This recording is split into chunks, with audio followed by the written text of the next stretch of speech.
Okay, losers bracket final. The Skyline Cup continues. Another week, another match. This weekend we actually have two matches. We have the losers bracket final and the grand final, so the tournament is going to go to an end here. The schedule has been all over the place, I'm not going to lie. So the tournament organizers were trying to accommodate the players as best as they could, at least from what I could tell.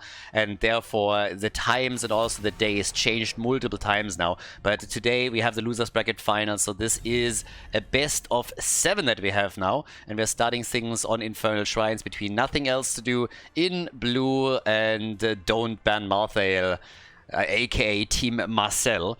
If you followed the entire tournament, then you don't know why exactly that name happened. But yeah, either way, so we are in the loser bracket final. Now keep in mind there's roughly $4,000 of prize money on the line for this event. There's a lot of Taiwanese players in here. We have Chinese players in the tournament and also a couple of Koreans that participate here.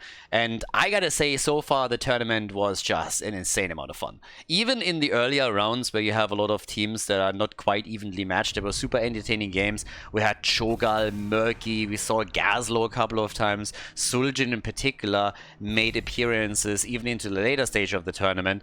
And then once we got into, let's say, the final 4, the top 5 teams, boy oh boy did we have some insane games.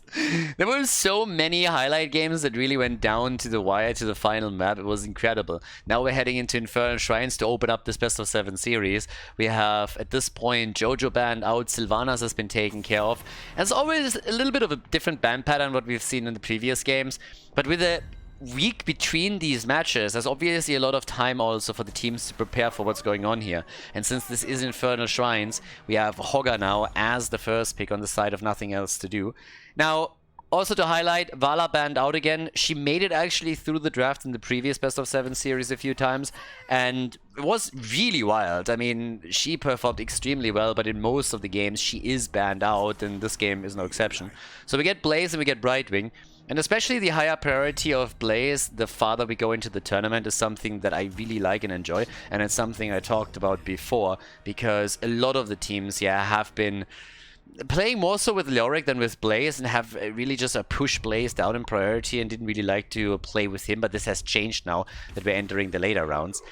Diablo as a pick makes absolute sense here. Not only is it Infernal Shrines, but he has been a staple throughout the tournament here at the Skyline Cup. And the Tychus pick makes also total sense if you have any understanding of the meta that we're looking at here. This is something that they have now been pulling off quite a few times. And obviously there will be some people watching this for the first time here in this tournament and they're saying like, what are you talking about? It's Infernal Shrines. Of course Tychus is a good pick here. And you're obviously correct.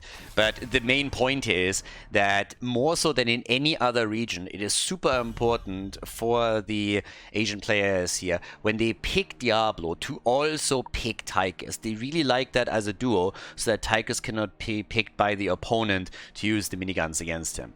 Now, that's something that you will see occasionally in the West as well, so it's not completely unheard of. I mean, obviously Tychus is strong against Diablo, but in no other region are players this diligent in drafting, trying to eliminate Tychus whenever Diablo is played. If you watch the Heroes International in Miami, for example, you've seen a lot of Diablo plays where a team picked Diablo, but they were totally fine with your opponent picking Tychus, and sometimes you even saw Diablo picked into Tychus. So the Western players are much more comfortable dealing with the Tychus on the other side if they're playing Diablo than what we're seeing from the Taiwanese and the Chinese here, as they are always going for that double pick. So this is right down the line with the meta that they enjoy here. We have Diablo. Ooh, first stitches of the tournament. First stitches of the tournament, if I'm not mistaken. Together with the Junkrat and Brightwing.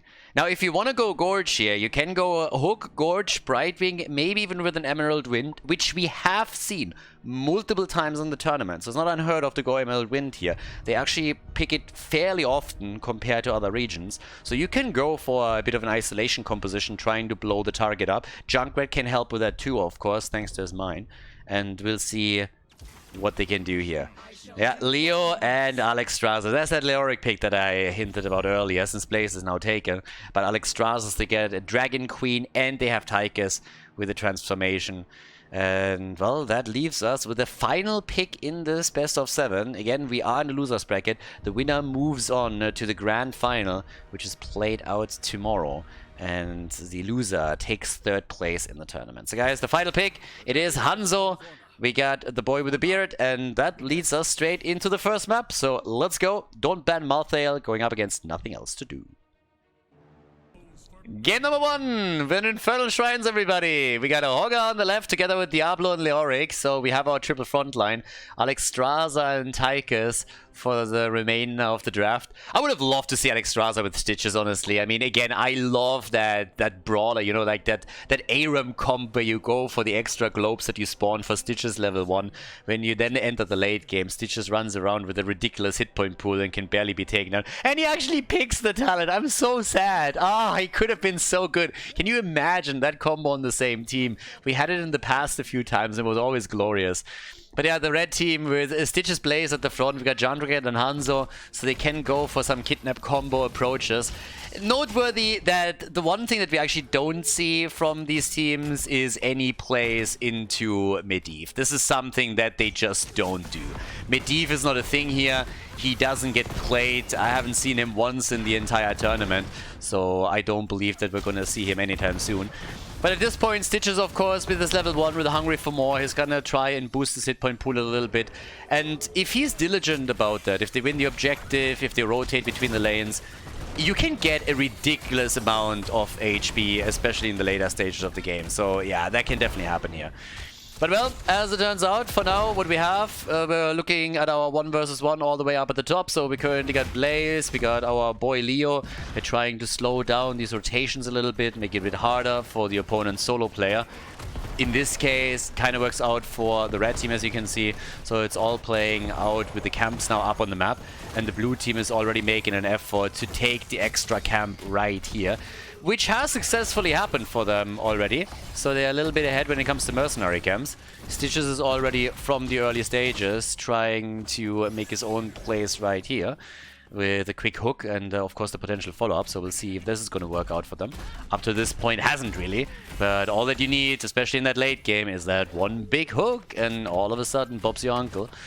So yeah, games are being made here, plays are being made, and well, with the camp now being invaded, it seems like the blue team in particular wants to be hyper-aggressive with this one, and they steal it away. Nicely done. So this is 2 camps, 3 camps already, in favor of nothing else to do. And well, at the speed they're going, there soon won't be anything else to do because they already took 3 camps, and they might even steal a few more away, so these guys are definitely on fire here.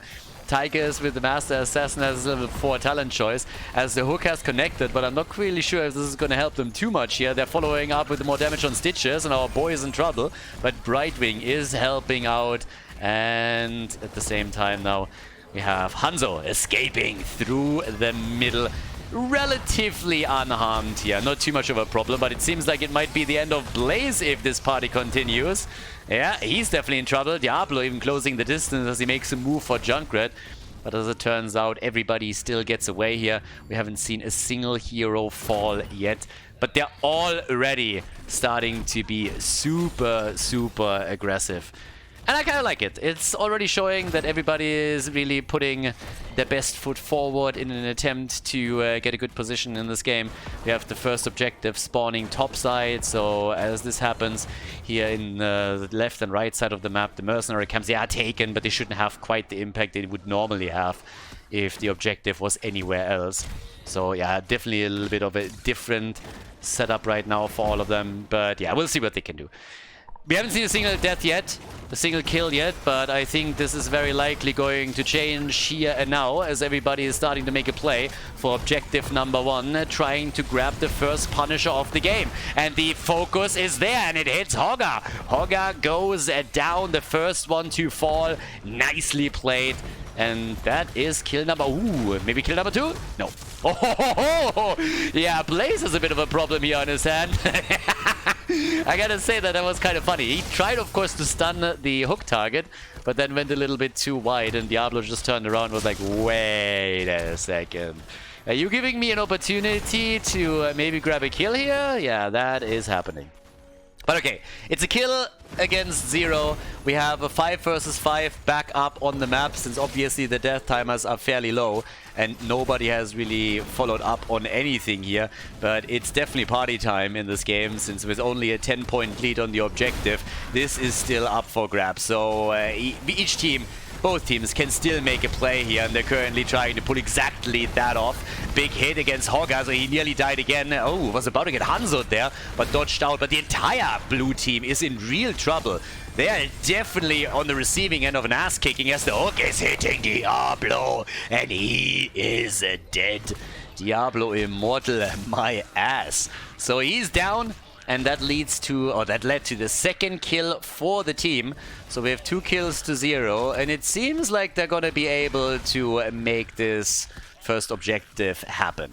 So with 32 stacks to their name, the red team is pulling ahead a little bit. Please don't ban Malthael has been doing pretty okay on the objective. They lost in the early game a lot of these bottom mercenary camps, but now they are definitely putting some momentum onto the top lane, and also on the experience bar, as we now have them with 2 kills to 0, about to hit level 9. 16 stacks for Stitches, so keep that in mind a little bit. He's getting a few more, but this also means that he has by now 5% extra movement speed. And this, of course, is going to add up over time as well until he hits the full 20, where it's capped. But they are starting to hit those hooks, threaten the back line, and force them back a little bit, which means that with the first objective, they are able to take down the first fort of the game. Yeah, well done. We have in the middle of the map a Blaze dealing with Leo, but even the wall is getting attacked here. That was an incredibly successful first objective, I gotta say. Getting the first Punisher and being able to immediately take down one of the opponent's forts and even damage the wall a little bit, that's pretty respectable. Now, Stitches trying for a bit of a hook here. Experience, by the way, is still fairly even, so keep that in mind. Red team is going to pull ahead a little bit, but it's not going to be a massive advantage that they have for now. Stitches indeed with the Gorge, but as already talked about during the draft, the question mark is on Brightwing.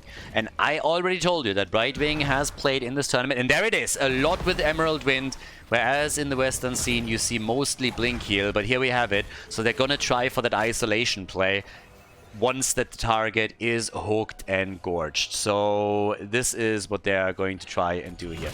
Stitches by now is at 20, and we'll see how far he can go with all of this. But yeah, right now they're just like keeping him in the background a little bit. Once the hook hits, Brightwing can immediately come in and help out as well. We got 2 kills to 0 now. Life by now as a level 10 for the blue team.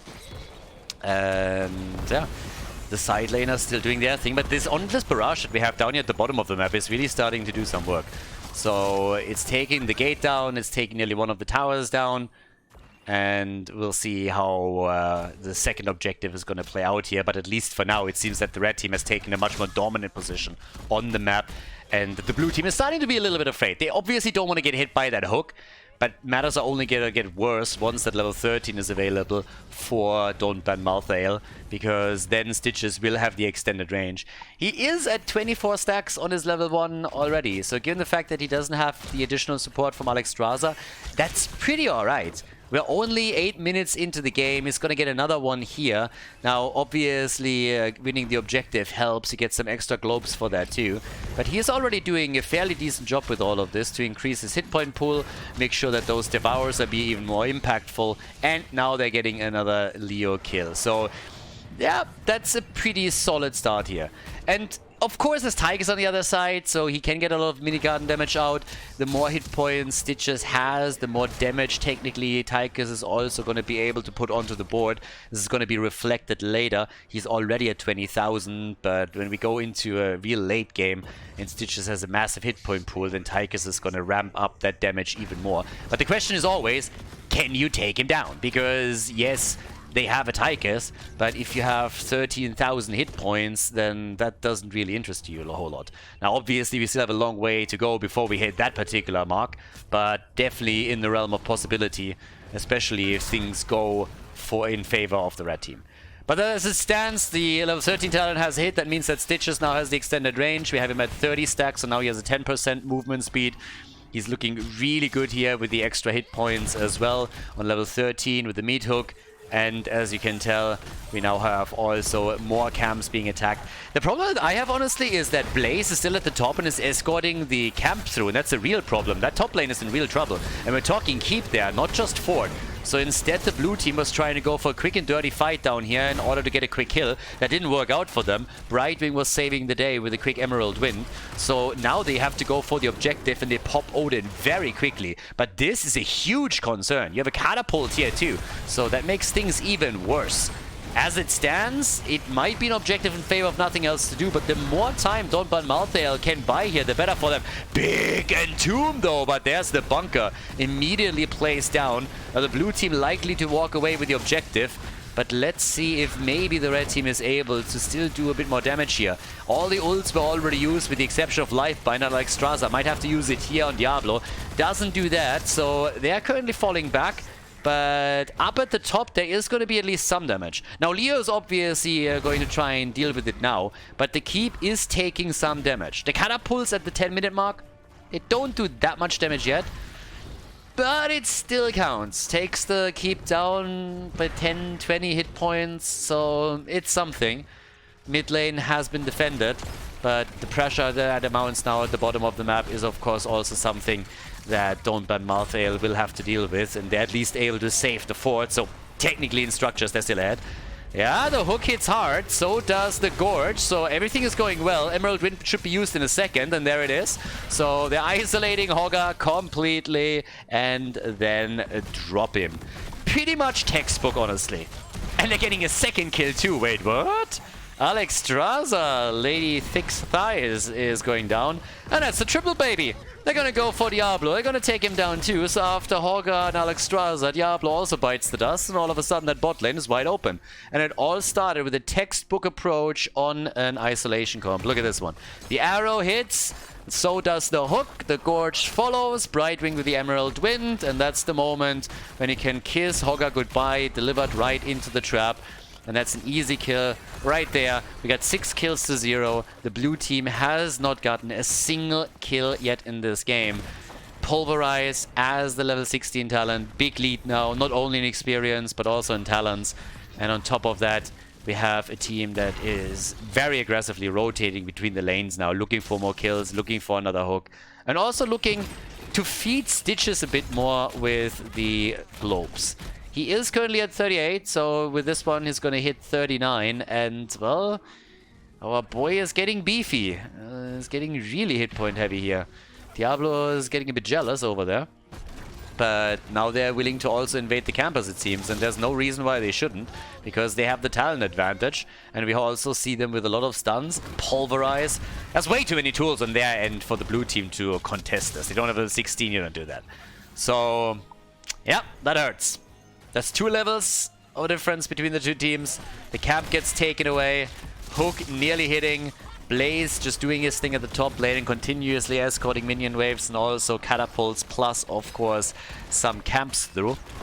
But the pressure in the middle of the map with a ranged poke is focusing on another, on the last remaining fort, just as we are going to have level 16 drop into the hands of nothing else to do. Damage numbers, 35,000 by now for Hanzo, 28,000 for Tychus. But here's another delivery into the trap. And the isolation could have been a little bit better with the Emerald Wind. Alex Straza, Lifebinder is out. They can't get the kill this time. A lot of these plays were made just a little bit too late. The trap there towards the end, or sorry, the mine towards the end, the best example. That more so saved Diablo than pushed him back into the red team. But there's still a big stats advantage, of course, thanks to the 2-level lead that we have in favor of Donban Malthael. It's time for the top lane again, meaning this camp is not going to be as impactful as it traditionally could be. But by now we have also the Mithril Mace here for Leoric. We've also got the debilitating flames, and we got the armor piercing rounds. So no full grenade setup for Tychus, but following up on level 13 and level 16 then with the overkill. Yeah, but that sets the stage for the third objective. And Hogger is already going for a spin to win over here with huge success. They are at 21 stacks. I like the macro play from Donban Malthael. They have another camp set up at the bottom of the map that could do damage to the key wall. I don't think it's gonna take the entire thing down, but it feels that another objective will be taken by nothing else to do. Yeah, Hogger gets attacked, but there's Lifebinder. Punisher is taken. Yeah, well done. They're still trying to go for a kill on Dibbles, and he goes down. Diablo dead, 5 versus 4, the hit on Stitches, and he gets hit by everything, and they finally take him down. He has 46 stacks on his level 1, and you can really tell. It was so difficult for them to get the kill there. They got it eventually, but it definitely wasn't easy.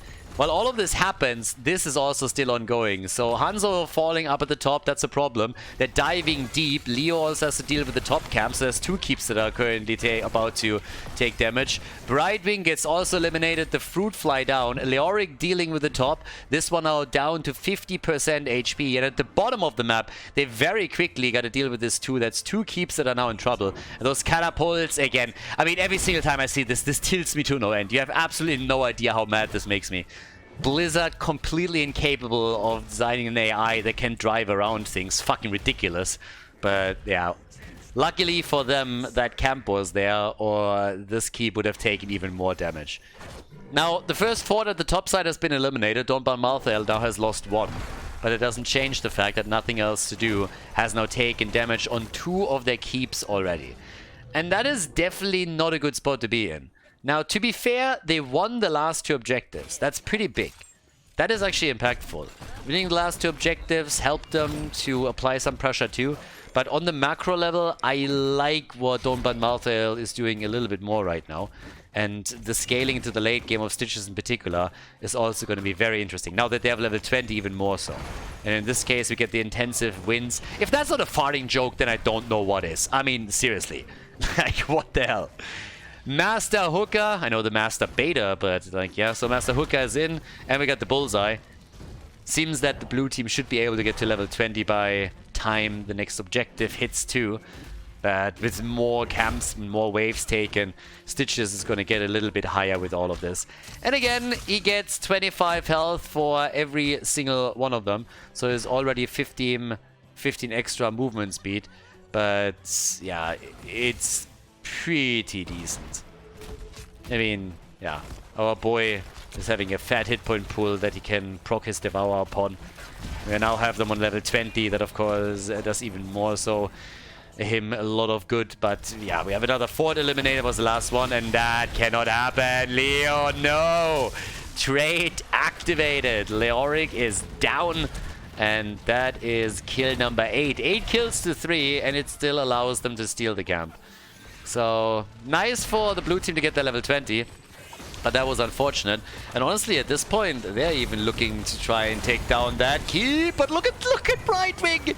The fruit fly is down. What a play by Diablo. So well done. The Hellgate. Brightwing was out way too far, and Diablo, he needed one opportunity, and he went in full mom spaghetti and took down Brightwing. Stitches still on the run. He's also going to fall. It's taking them an eternity, but it is going to happen. This is still a little bit of a problem. I don't think the keep will fall. Obviously, the blue team is on the warpath now, but still a bit concerning. If that shaman wasn't targeted by the keep itself might have fallen here. But the shrine is activating. It's 20 seconds, so likely another objective for the blue team. And this is just another example of how close a lot of these games in the Skyline Cup were so far. Another great example of what we could see here. It's a bit unfortunate, for nothing else to do, that it's a bottom side objective that spawns now.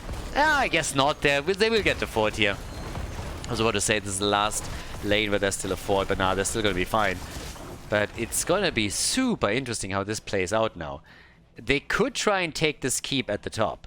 And it seems that Blaze is thinking the exact same way here. They have to wait for Stitches anyways, so he's just trying to get some extra damage in. They kept Junkrat at hand, so now they can burn this one down much faster. And somebody will have to move back. They can't just simply let that happen. Seems like Leo is going to be the one. They're moving topside with 3. So they're actually giving up the objective, which I guess is a given, honestly. But here we are. They're going to take the keep. Yep, this keep is going to fall 100%. There's already the Hearth. He's going to cancel if they fall back. There's the cancel. And they're not going to make this work. So at the end of the day, the red team simply decided, listen guys, we have to take the top keep. We're going to try to make that happen. And, well, if we can defend our own keep, that's fine. If we lose it, at least we trade it evenly. So that's the thought process here. But there is still one catapult at the top lane that should not be taken down by this. So there might even be a little bit of damage on the core. Unlikely, but it could definitely scratch it a bit, depending on the timing here. But either way, the question is, can they save their own keep? That's the big one right now. And so far, they're doing a pretty good job. They got Hanzo, they got Junkrat. They're poking very aggressively here. Oh, they got close too. Could have been a problem for Diablo. But this is half of the HP gone at the bottom keep. But the fight is still on, and of course the question is, can Stitches land a hook? So the keep is down. Don't think they can go for the core here. There's the Riptire. Arrow is out as well. Stitches is looking for it, finds it, goes for the Gorge. Hellgate should still be up, but can he get out of harm's way? Pushes back, tries to come back in with the Apocalypse 2, Lifebinder, stun is out. They try to go for the core here. I think this is asking a bit too much, honestly, even with Alexstrasza and with Odin. The shield is low, but can they really take the core down? That's the bigger question here. 70%, you know what? They might just be able to pull it off, but everybody's starting to be a little bit low here. They got to deal with Odin in particular, though. 40%! It's clutch! It's so fucking close, but they're still alive. Alexstrasza doing a great job keeping them in play, too. 11%, and holy shit, they pull it off. Nicely done. Nothing else to do with the victory in game number 1 against Don't Ban Malthael. Before we head into game number 2, make sure that you subscribe to the channel if you haven't done it yet so you don't miss out on any future content here on Khaldor TV. Game number 2, Tomb of the Spider Queen is our map. Nice call there towards the end from the blue team. I honestly think you can always argue that the defense could have played this one out a little bit better, but at the end of the day, a nice call, and they definitely risked something.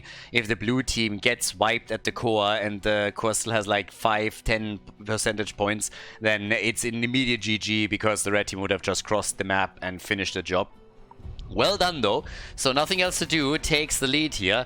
As we are heading into another Johanna ban and also a ban on Stukov. So Tomb of the Spider Queen is the map.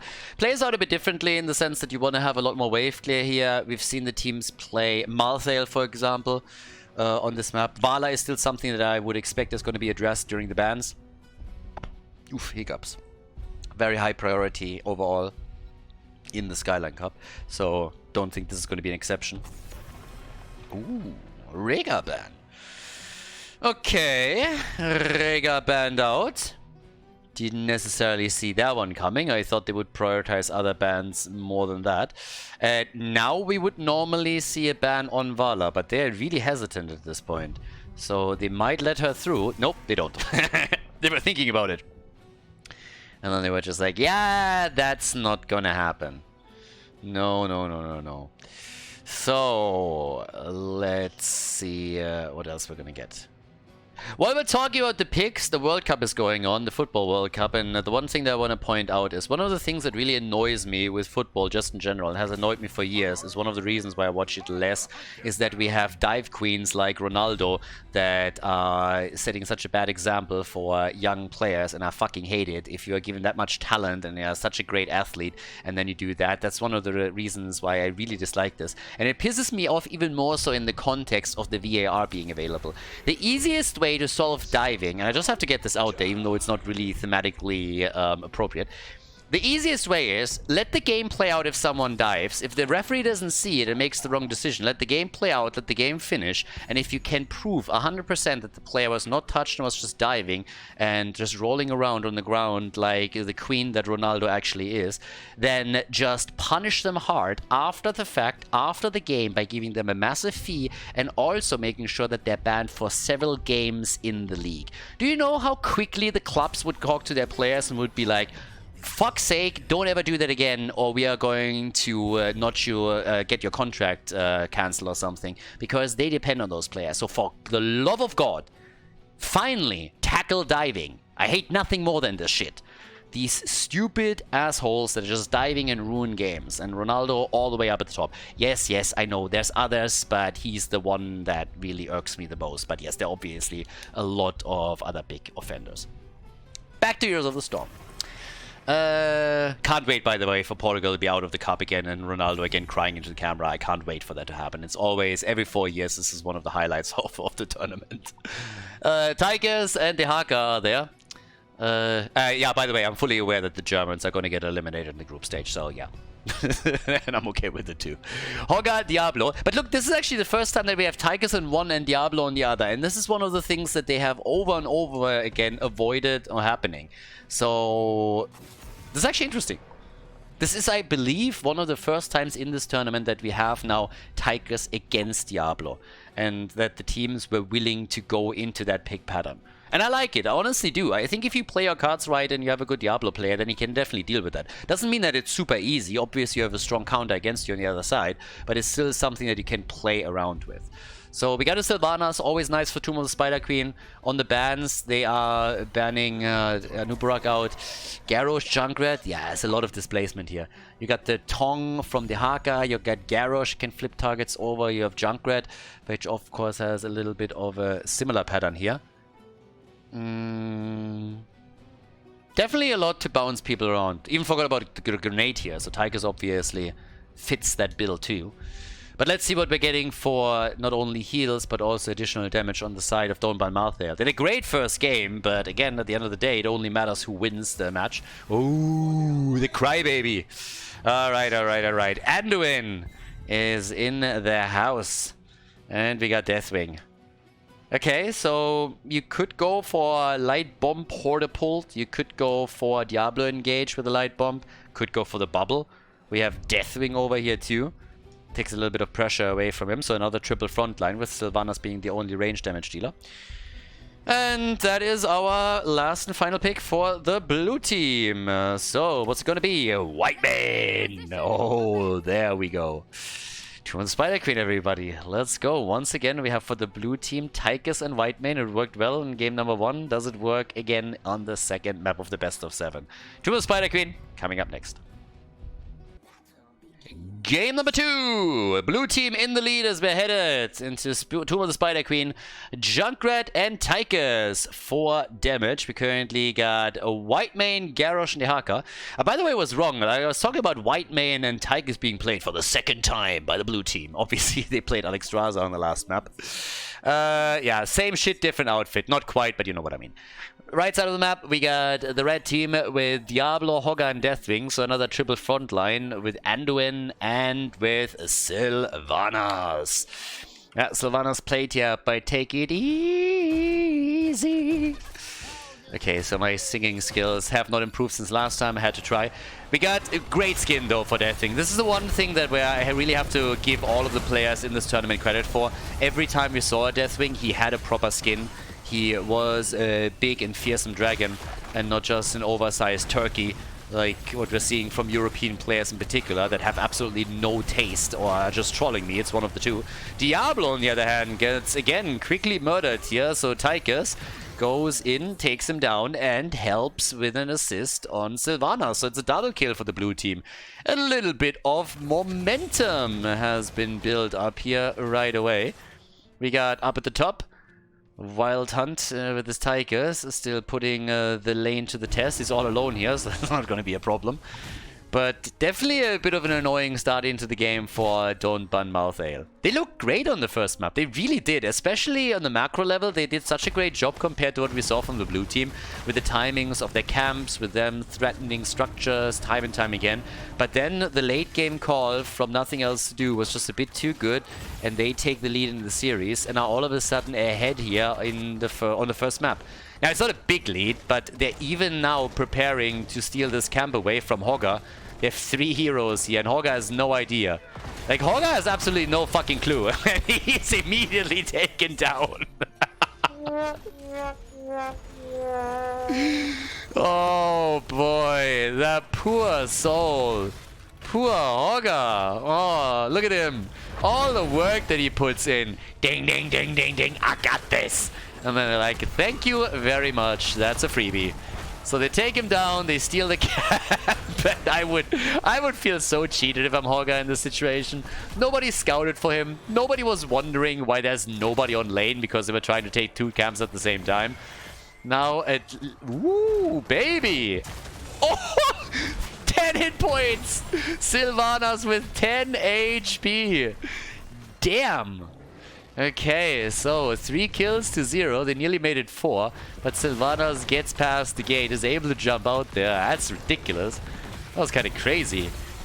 But Tychus again up at the front, and he is just crushing at this point.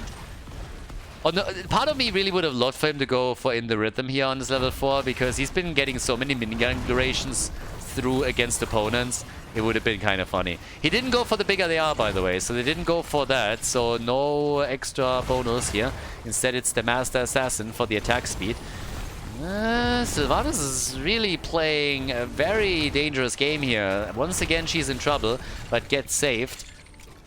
And with that, we now have a push in the middle. 3 kills to 0 for the objective. 20 gems have been turned in on the blue team side. And they have, thanks to the 3 kills against Don't Ban Malthael, taken a fair amount of gems also away from the red team. There's the first kill finally in favor of Don't Ban Malthael. So they're putting a point onto the board. And they were definitely overdue. But this is gonna be... Oh, can he turn in? Hogga? Yeah, okay, Hogga sniffs this out. He already knows what's going on here. But Sylvanas has, of course, always the power to help a team to push a wall or two down, and that's why getting her into a lane with a good rotation can definitely help. Now it's the red team that is finally starting to also turn in a couple of their gems, so they have a little bit more control and kind of found their footing in the game with that first kill, I want to say. But as it stands, we now have 33 against 15.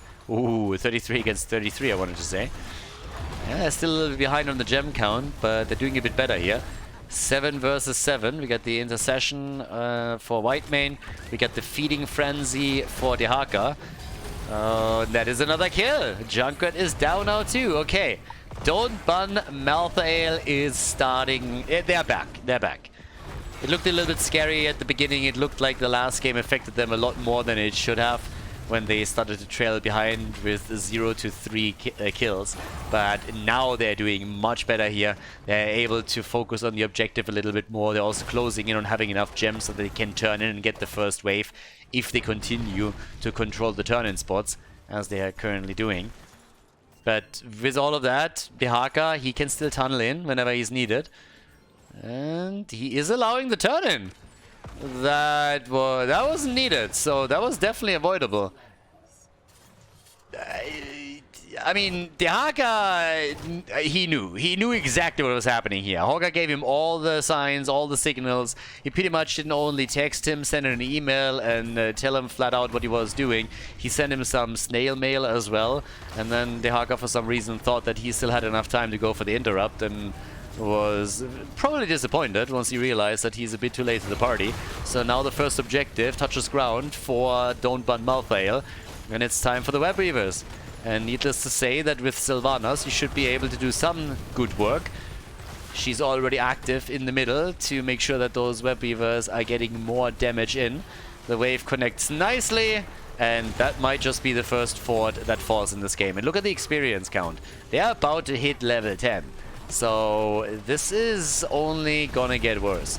Junkrat thankfully has defeated the top lane, or defended, and now in the mid lane they were able to stop the Web Weavers too, but that's a lot of damage that has been dished out here. Dehaka gets interrupted as he's trying to move back. Level 10 is ready, and just look at that bot lane pressure. Yeah, good luck with that. Nice Tong though, and goodbye. That's a kill, so Hogga is dead. That might help them, but they still don't have level 10. Didn't have the chance to use his Horapult. The fort's still standing, but that's 2 forts that are not only exposed, but extremely low. The good news is that now the blue team also has heroic abilities, so maybe that allows them to bring this back a little bit. But yeah, not so much. Now we got the Divine Reckoning on level 10. Still waiting for the rest of the team. Mind control, by the way. And here comes the Light Bomb. There's a couple of Light Bomb engage plays that you can definitely make. We also have Decimate. No Warlord's challenge. And they are challenging the play down here. Another flip, another hit. Audible has already been used. They're trying to go for Garrosh. That hasn't quite worked out. Dehaka still busy in the middle of the map. And Junkrat is taking the camp here. So they're getting more pressure in the mid lane, as long as they defend this one. But it's all about the turn-in. And the blue team really wants to. They really want to turn in. But they can't quite make it happen yet. Oh, but they're trying. Gem count 64 that they're still holding their hands. Not only about turning in, it's about saving and safeguarding those gems. Another quick explosion here. Nice. And there's the turn-in. This time completed by the Haka. The barbecue play. Uh-oh. Diablo might be in trouble. There's the light bomb. They engaged. Sylvanas was the one to jump in here and help out. But, yep. Another quick hit. Everybody playing around this choke point here. I mean, everybody playing around that little gap, and all the AoE damage skills are heavily focused into this and push them back very quickly. So right now we have 4 kills to 2. We have another playmate here at the middle and the bottom. It's all about the blue team trying to at least draw even with Don't Ban Malthael. They've taken a lot of damage on the first objective. We're still low in kills, only 6 in this game so far. But if they can make this push happen, if they can get some damage here, that would be the dream. Diablo pushing out after we have Garrosh flipping him in. Mid lane was already defeated. Down at the bottom of the map, Hogger is doing his thing. Sylvana's in trouble. And she's dead. Gems down the drain. Big problem here for them. Tower's already attacking, but they're isolating Diablo. They're trying. There's the flip, and Diablo might fall. He has 14 gems right now. He's able to disengage, or so I thought, and then he was booped back into the fight. They're just not letting go. They're not letting go of him. Diablo is being completely bodied over and over again, but then he still walks away. Oh my god. How long were they chasing him? Anduin is down. The Crybae eliminated. Deathwing is making a play. They got 2 kills out of this and eliminated a few gems. The endless battle right here. Not a single fort has taken damage, if I'm not mistaken, but they have the chance to secure a second turn in, and already the Haka at least delivered. But what a game. I mean, this thing has been all over the place here. How did Diablo live? I mean, that guy is absolutely unkillable. Maybe he's immortal after all. 23,000 damage for Deathwing, 25,000 for Tychus. Yeah, it's just crazy. Just absolutely crazy. Now they're trying to body block the Haka. They only work to an extent, so he's waddling away from this. But they're looking for Hogga. If they get a kill there, that's 18 gems that are taken away from Don't Ban Malthael. So thankfully for the red team, that didn't happen. But he's still playing this out since his teammates are starting to join the fun and attempt to help out here. We have a very aggressive game on our hands now. I mean, this is an endless battle, more or less. 44 gems have been delivered by the red team. We're not there just yet. Level 13 is there. Hogga still spinning, still trying to take this. Riptire. Yeah, that one got... Oh, mini Deathwing. Nice.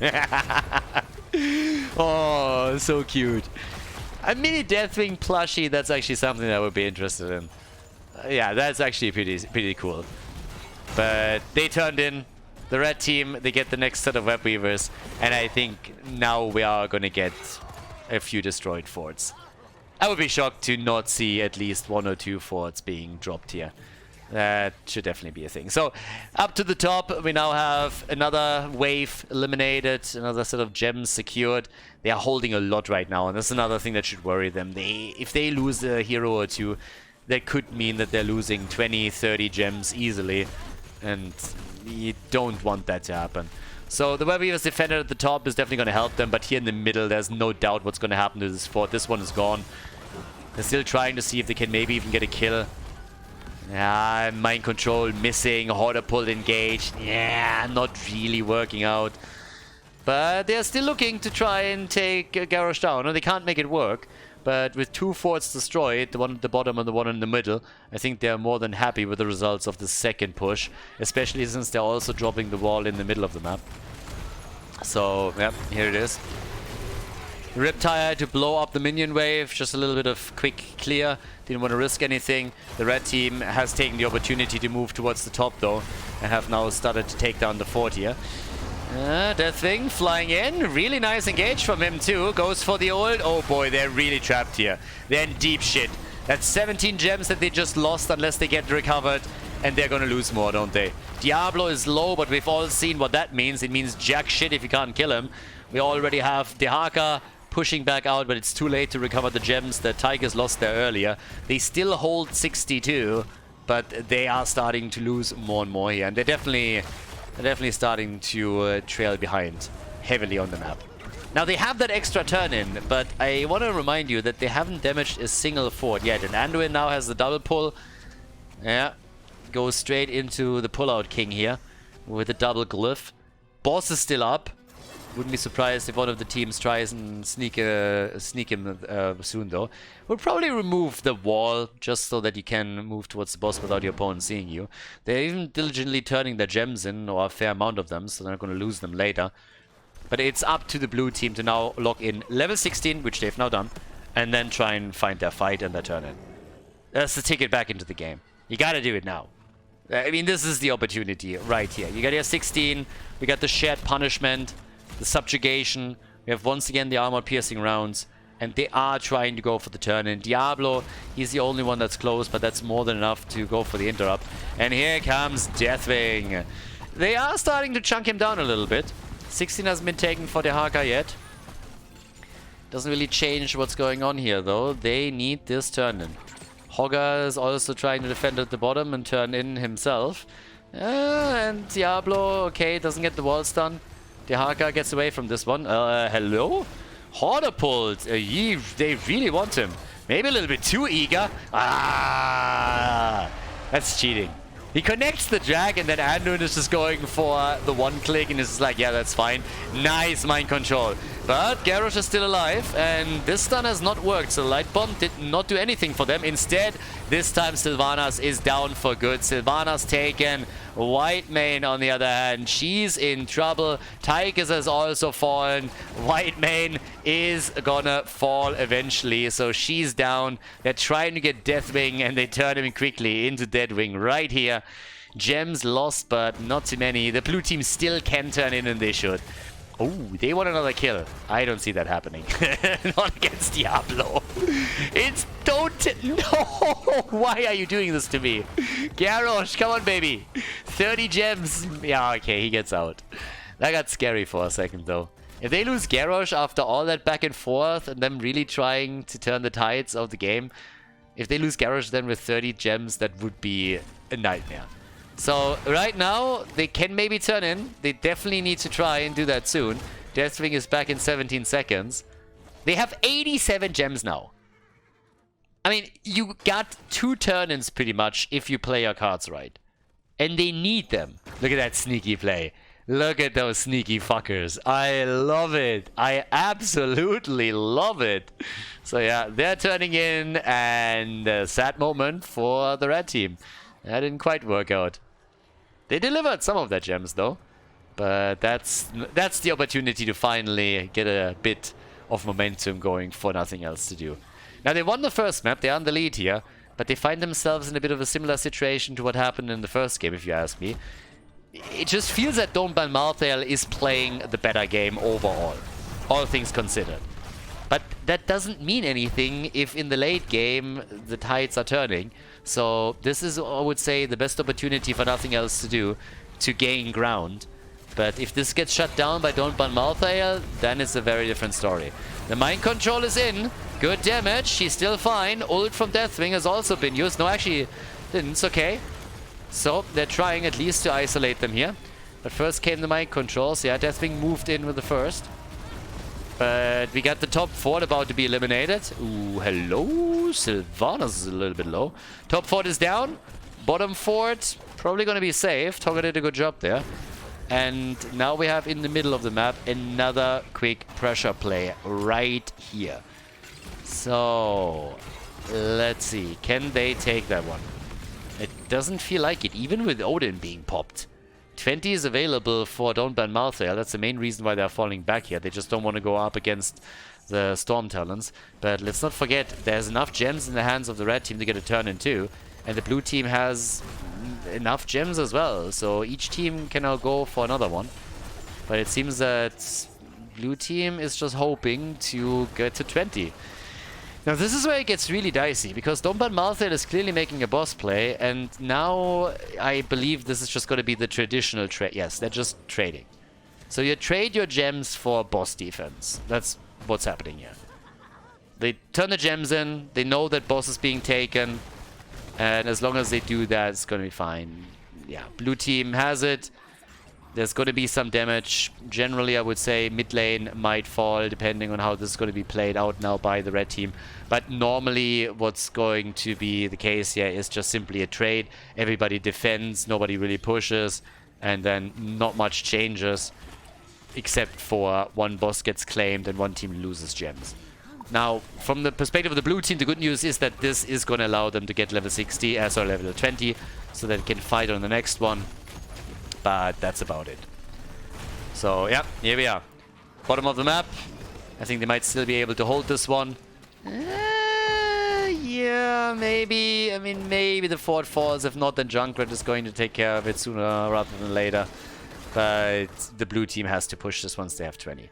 So mid lane fort and bot lane fort. If there's at any point a fight between the two teams, they should be able to then capitalize if they win it and take both of them down with ease. We got white main now with the guiding light over here.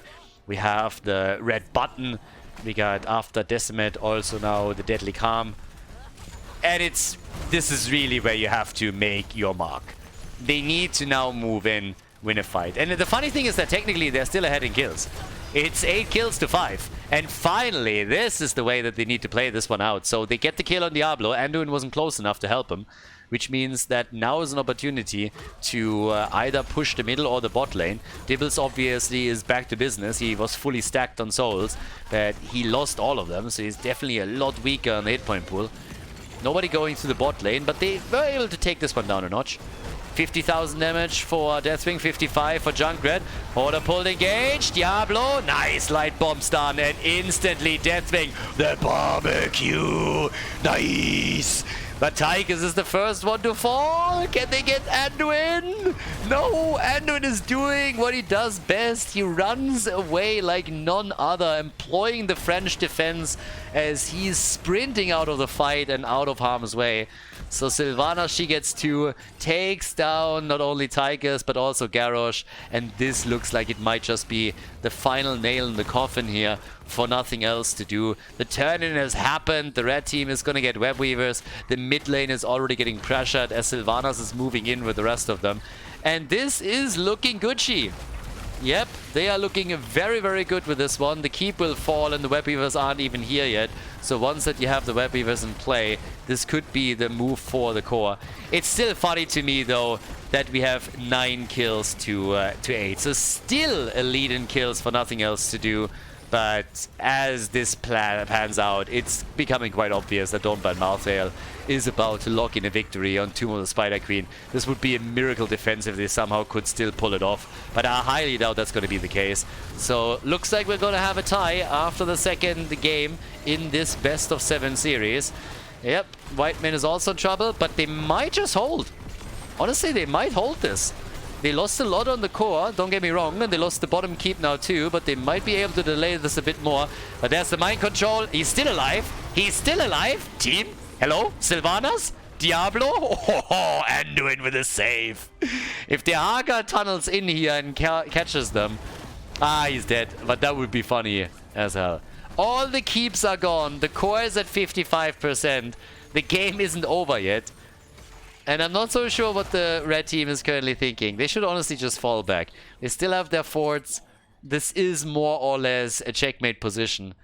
It's nearly impossible for nothing else to do to make a play here. Now, the first thing that they have to do immediately is they have to move in and take those 2 forts down. This is the only way how you can at least even think about bringing this back. You have to take both forts down so that you have a little bit of counter catapult pressure. It's the only thing that you can do. And even then, it's a big question mark. But the forts have to fall right now. They don't have the turn-in. They have the Haka. That's the big plus. They have a global. So they have a global that they can use to hold this. But yeah, 1 fort is already down. Second one is now getting attacked. Sylvanas is back. This one should still fall as well. At least they're going to try. There's a few too many hit points, but they should be able. Nope, not quite. With Sylvanas back, they don't want to risk this. Can you somehow make this work? I mean, my first instinct would be no, but we'll see. So there's the flip. Mind control hits. White main hard. White main gets saved or not. Maybe, yeah, thrown into even more damage, and that's the end White main down, Tychus down, Anduin is killed, the Crybaby dead, but I don't think that changes anything. If they can kill Sylvanas too, then maybe, they do. They kill Sylvanas, guys, maybe this isn't over yet. The Garrosh might fall here, but still, a 3 versus 2, this is still something where you might be able to defend. The problem is that the Haka is now also about to die. Yep, Diablo gets him. The Haka is down, and we already have Catapult again. Griefing, but the core is already getting attacked, and obviously now, even in a 3 versus 1 situation, the red team is just a bit too strong there. And this is going to be the win for Don't Ban Malthael. It took them a little bit longer than initially expected, but they're still able to pull it off. So nicely done. Another crazy game in this tournament. We are headed towards game number 3 of the loser bracket final in this best of 7 series. Well done, the red team with the W on Tomb of the Spider Queen.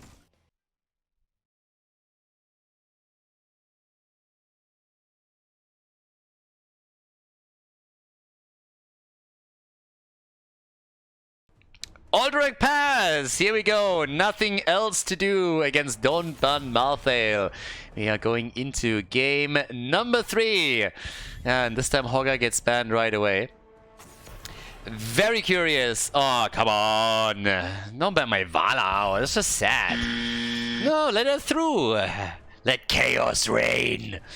Some people just want to see the world burn, and I'm one of them. So, we go into a Vala ban. And on Alderac Pass, I would still expect also to see maybe the Haka addressed a little bit, maybe even Falstad.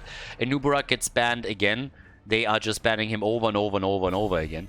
And Alderac Pass, he has the added value of being able to sneak the prisoner camp. So that's also a big thing. The Haka gets banned as well. So pretty much every single hero that I wanted to see in this game. It's not quite true, but quite a few of the heroes that I wanted to see this game are already out. Now, the question is, what do we get? What do they actually play with?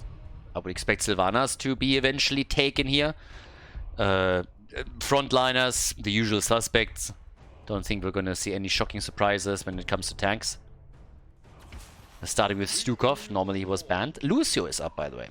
So not only is Lucio up, but we also got a Brightwing in the house. The Fruitfly. And yeah, I mean, again, they played Deathwing a couple of times before. We had a few games on Alderac Pass in the recent past, and I'm honestly asking myself if Deathwing wasn't played in one of them. I believe Deathwing was, but they go for Brightwing, they have Sylvanas, so Deathwing is always an option later on, but with Sylvanas you have a hero that really helps you without the objective, doesn't really matter. Brightwing also for that side lane approach, so that's gonna help there too. And, well, with the double pick, every time I see a Stukov, I would love for them to go into Sniper Comp. The thing is, every time I see a variant composition with the Stukov, it's totally misplayed. So I haven't seen a proper variant composition that worked out. But they're falling back into the habits from before, where we have Diablo paired with Tychus. Both of them very high up in the pick order on the Asian server, so makes sense. Tychus is in the house. We got double StarCraft here already. And Blaze gets banned. Every time I talk about StarCraft, I'm thinking about Stormgate, the new game, the new RTS that is gonna come out hopefully next year from Frost Giant, and I'm super excited. Back to the roots a little bit, commentating a bit of RTS is gonna be great. I had higher hopes back in the days for Warcraft Refunded, but we all know how that turned out. Total shit show as usual by Blizzard. So very much looking forward to another company picking up the RTS gauntlet, the mantle, and doing their thing there. So yeah, very excited for it. Every time I see all of these StarCraft characters being picked, it reminds me of the RTS days of Warcraft 3, StarCraft 2, and Brood War, and I'm really looking forward to that. It's gonna be nice. But yeah, for now, we have Leoric and we got Mirrodin. So we go into a different tank, but even Mirrodin isn't really a surprise here. If you follow Heroes of the Storm in any way, shape, or form, then you see Beard Boy, Budget Gimli picked quite a bit. So yeah, there we go. And with the final 2 picks here, I would still very much like them. I mean, first of all, we need to figure out what we're going to see on the side lane now that the Haka and Blaze have both been banned out. But yeah, I want a bit more range damage as well. And they go for false set. They have the birdie, so that gives us a global. I like that a lot. Good pick. And we have together with him Imperius, who not only is able to hold the side lane, but also gives you added damage, gives you added control with the stuns, and that can really help too. So good picks here for the blue team. Really like the draft so far. Lot that they can do with this one. They have a lot of good tools that they can use now in this third game of the best of 7 in the loser bracket final. So, final one. Is it going to be... Nope, Junkrat. Junkrat is the pick once again. Alright, time for some mayhem. Let's go. Red team, blue team. Don't ban Malthael. Nothing else to do. Who takes it? Let's find out together. Game number 3, when all direct pass. Snow time, baby. And on the left side, we got our global with Falstad. We got Imperius and Diablo at the front line. Good combo. I like it. Stuk of Tychus. So this time we got the Admiral in the house. And on the right side of the map, don't ban Malthael. We have Leoric with the Austin's Renewal as his level 1 choice. We get Murden together with him as a bit of a tag team. And Sylvanas, Junkrat, and Brightwing to round out the draft. That's actually interesting. Blightwing would be great. Can you imagine Blightwing? Warcraft 3, like Blightwing like flies around and spreads blight across the map. We're going full undead necropolis, like Warcraft 3 style. That would be a hero I could get behind. Fuck Brightwing. Blightwing is the one that we really want. Oh my god, there's so many opportunities of what he could do with that. It's ridiculous. A little bit of blight, get some cigarettes in, maybe a little necropolis, can spawn some stuff. Ah, the opportunities are endless. I have so many good ideas. But yeah, Blizzard just doesn't listen. I mean, honestly, the one that, the way that I would reshape and reform Abathar is still the one thing that is probably the most dearest to my heart. But they just don't listen. I keep telling them they can do it. Like, I don't even want money for it. Just implement it. Save the game. Save the cheerleader, save the world. That was a great series, by the way, wasn't it? If they didn't fuck up the finale so hard because of that stupid writer's strike back then, that could have been one of the best shows ever. I fucking hate it that they have so many good shows that they ruin either in the finale or in the second season. It's just such a shame. And Heroes was one of them. The entire season was so damn good. And then, it all turned to shit. Okay, anyways. A little bit of a side tangent as usual. We get with Falstad on the top lane. Now, a couple of stack. I mean, he's going to stack it up. We got the birdie in the house.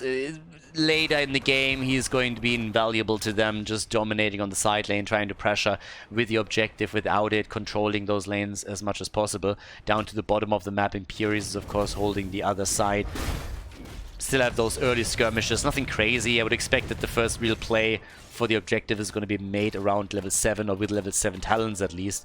We don't have an Anubarak in here that can cheese it too hard. Teams are both going for their camps as they should, which is super important here. By the way, while we are talking about anime, fantastic side tangent here. Aoashi is a fantastic sports anime that is currently running and has just finished the first season. And if you haven't started watching Blue Lock, then you are living on a different planet. So, yes, since we've been talking about anime now the entire time here in this game, I want to once again highlight Demon Slayer. There are apparently still people out there that haven't watched this. Season 2, legitimately some of the best episodes and fights I've ever seen in anime. And then currently running, if you're more so into sports animes, Awashi and also Blue Lock. So definitely check them out if you haven't yet. Yeah. There's a lot to learn here. This is not about only about Heroes of the Storm, you know. This is about life. This is about what makes happiness. Like, what is happiness? How do you achieve happiness? Pretty easy, by the way. The secret is low expectations. But we're also talking a lot about things like, yeah, movies, animes, and series here. And no, I'm not bored at all, because this map just starts at level 7. Unless one of the teams decides that they want to be more aggressive. But yeah, everybody's just sitting on lane and having a bit of a tea party here. So yeah, it is what it is. But yeah, so the birdie up at the top. And we have now a little bit of an aggressive play here in the middle, and that could actually result in a kill. They isolated Diablo quite nicely with that mine that was placed down and put him in a corner. And they might still get him, and they do! Nice! Well done. And I've seen this video before. Sylvanas rushing away with 20 hit points. Yeah. That was pretty sweet. But either way, we got, with that, the first kill of the game. So first blood has been achieved. And they're pushing the mid lane a bit. With the first objective now also being up on the map. So they could start to work towards that. But they're starting to damage the wall in the middle. With the gate destroyed, they have a lot more vision now when it comes to another battle in that area. And one of the towers has nearly been destroyed too. So, yep, there it is. Another little play down at the bottom of the map in an attempt to make a move for Leo, and he might actually go down, and he does. Well played. Leo has been dropped. So that's the 1-1 in regards to kills, but they're still trying to make a play for this one, and they will. So here's the lead, and for some reason the red team just doesn't give a shit. They go for the wall and destroy it, but that's that. So they're still trying to make this play. I get a little bit farther ahead. Guys, they might get the entire thing if they continue this. They just have to interrupt those grunts a little bit more, and they're going to be absolutely Gucci on this one. Yeah, this is looking great. Look how well they're driving a wedge between the team. And that's objective number 1. Blue team with a good move here, and they're getting the cavalry. Nicely done. So a little move up towards the top. And that could allow them to break a couple of walls. I don't really think they can take an entire fort. That would be asking a bit too much, unless of course they get a kill and get level 10. But right now it seems more realistic that they are taking 3 walls down, damage maybe one of the forts a bit, and that should be the extent of it. Or then again, okay, Brightwing with the save. I was just about to say, if they take Canny Muradin down here, then yeah, that's a problem. Okay, so there's a little bit of a hit already coming. They're trying at least to zone him out as best they can. Can't even take the wall down. There's level 10 though, and they're immediately going for Odin. Okay, immediately with a big pew pew pew here, and Muradin has to waddle away. Yeah, Budget Gimli on the move back. Both teams now with level 10. Thankfully Muradin does not go into Haymaker. We've seen that definitely way too many times. And here we are. A little play at the bot lane. That hasn't really done too much. I'm actually a little bit disappointed with how little damage they did here. I mean, to be fair, it's an early objective, right? They got the objective very early, didn't scale, so they didn't do a lot, but not even breaking the walls down, really? They even used Odin, and they didn't get more than the gate. The gate is all they got here. That is highly disappointing. Should be able to do a bit more damage with the first objective of the game. Not really a huge punch, but at least open some more walls up. But either way, as is, we have still both teams on even experience. Everybody's of course looking for a quick kill here. We have also with Sylvanas Mind Control again taken as the level 10 talent. And yeah, down to the bottom of the map. Oh, the Stormbolt hits, so does the Entomb. Here comes Brightwing, and that should be a kill. Mind Control is used, but the ult is out, and maybe they trapped themselves here. Sylvanas is diving harder than Ronaldo. That's ridiculous. Way too far in, and that's a kill. Easy kill on Sylv, and then a follow-up on Muradin, but Sylvanas was very optimistic with the engage here. I have no idea what she was thinking, but that was doomed from the beginning. Now, the initial idea to go for Imperius was not a bad one, but that backfired very quickly. And now, of course, the map is wide open for nothing else to do, as they are moving in here to go straight up for the first boss of the game. I don't think that can be contested. Falstad is close. Oh, stunned and nearly killed. Now they can contest it. Yeah, that just lost them some time, and that lost them some momentum. So, what is Stukov doing? Okay, he's... Oh, all right. I'll take it back. My bad. He was slapping. He went for the slaps. I expect him to position a little bit farther away and just go for the lurking up. But they're losing 2 heroes now. Might even lose a third. Oh, the triple connect! But they don't have a follow-up on it. Oh, that's so sad. But that would have been great. So yeah, we got 13 to 12. They're a little bit farther ahead here, but I gotta say that this is once again a super entertaining. Why are all of these maps so close in the last, I want to say, 3 matches? This is crazy. So right now what we have is 3 kills to 3. We have a slight advantage for the blue team. They lost 2 heroes as they took the boss at the bottom of the map. Which is a bit of a sad panda move, but then at the same time, at least they were able to take the boss. So it's still a win at the end of the day. But it's not like a team is pulling massively ahead here. It's just funny to me that not only did the blue team get a boss, but also an objective, and all that they could do at the bot lane is do a little bit of damage to the fort, and that's it. Next objective is, of course, up, and both teams are playing around their camps again. We're now on level 13 for both. But it is still very, very close. They are gonna learn their lesson eventually, though, with Imperius. They can't die for him, or he's just gonna turn it around against them. Every single time they're chasing Imperius, they're just lining up for him to stun them. And that has happened now 2-3 times in this game, and he's just gonna wait for another opportunity there. We got for Muradin one of the two. Again, he didn't go for the double clap at level 4, so no healing static on level 13. Instead, what we're getting is the Bronze Beard Rage. As usual, you have pretty much 2 builds that you can play around with when you're going for Muradin. Leo down at the bottom of the map, going into the Wraith Walk build here with the Ominous Wraith, and then can drop the Royal Focus on level 16. The boop into the trap. But there's nobody to follow up on all of this. So they're all still playing around with it. And yep, Stormbolt is in, alright. Gets the hit. Poor Diablo. It's always the punching ball here. Runs from one trap into another, eats the Stormbolt, gets poked, and is just sitting there. Yeah, playing Diablo is pretty shitty up to the point where you can finally make the engage and you say, okay boys, let's go and move in. But yeah, at this point, as you can tell, top side, we are currently looking at the blue team and the red team both just playing around minion waves. As the map opens up, eventually we're gonna have Falstad playing more and more of a role in all of this. So he's going to sit on the side lane and push these out. You can already see it happening at the bottom of the map. That puts additional pressure onto Leoric. So yeah, that's another one. What a shitty combo, by the way. I mean, first of all, like, the golden space slot is uglier than a normal space slot, and then you go for this golden mount. It's just disgusting. That also, that was a nice kill.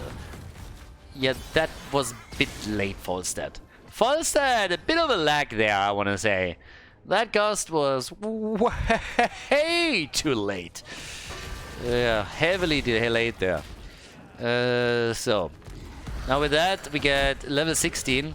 We got now the stone form, and the red team has smelled some blood in the water. They want to go for the camp, and since Stukov was a bit too late with the lurking arm, they might just be able to get it. They should be able to get it, because Imperius is not back for another 6 seconds. And until he's back, I mean, Falstad isn't even here. So they've given up on this one. Stukov was simply too late. Mind control hits Diablo. And, well, there's the Riptide. Nice catch on Tychus, too. They're in real trouble now. 3 of them low. Diablo gets out. Stukov is dead. Tychus somehow made it as well. Sylvanas is about to die if she doesn't pay attention. But Brightwing to the rescue, and they are following even more so on Imperius. They take him down. The birdie is in trouble. And they try to go for the objective again, I would assume. But this is a 5 versus 3 situation now. And they are looking better and better. It was the blue team that took the first objective and also a boss, but now the red team is getting more and more momentum. They haven't... yeah, there it is. They haven't locked in the last few hit points. Were interrupted a few times. But now we have it, and that means it's Raiders time. Raiders heißt jetzt Twix. Sonst ändert sich nix. There's a jump, there's the hit, mind control, better safe than sorry, and goodbye. Alright, so the Twix boys are gonna come in just a second through the lanes. 7-2-3.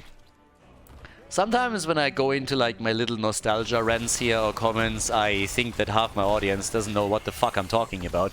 It's actually a little bit of a shame. I mean, most of the people here are just too young to understand all of this. But yeah, today's a bit of a silly day anyways. I don't even know why. It just feels like that. So the first fort is down, and after the blue team just missed the opportunity a couple of times to really get damage going, we're now having the red team more on a tear, especially with them running a Sylvanas in their midst. So you can tell at the bot lane, this one is being taken down very quickly, and Raiders have now been defeated in the mid lane, are attacked at the top by Falstad. But this is a big... This opened the game up. And oh boy, if they can get a kill here. Mind control! And he's down. Falstad with a gust. Look at that. Nicely done by Sylvanas, by the way. Immediately coming in with the Will of the Forsaken to dodge out on it. And the birdie way too aggressive, way too telegraph. Kill for a kill for a kill as we have 2 heroes fall on the blue team side. Only Brightwing died. And how is this possible?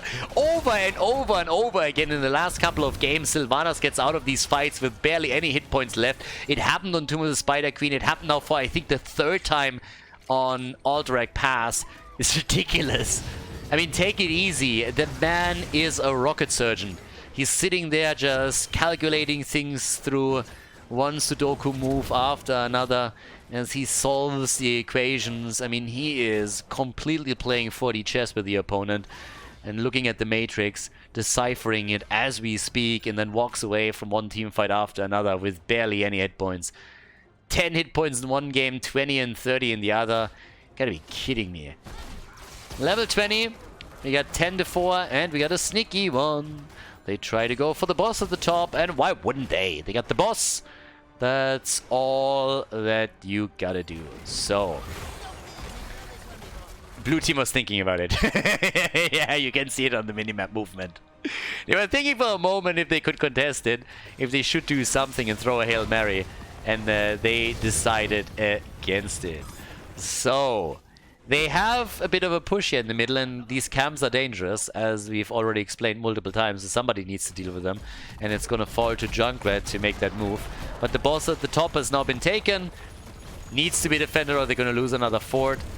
Level 20 will then be ready for the blue team, but it also means that they have to give position up at the bottom of the map. So either another boss is taken, and then they can go for the objective. It's just pretty much a catch-up game that nothing else to do has to play right now.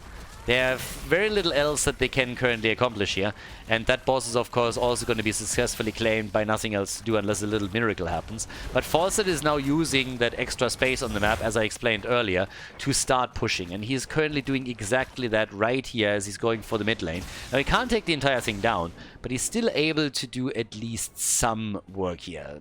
Taking the wall down, taking some of the hit points away from the fort, doesn't change the fact that the blue team doesn't have a single fort to rely upon anymore, and another boss has just been taken that will now march towards the keep.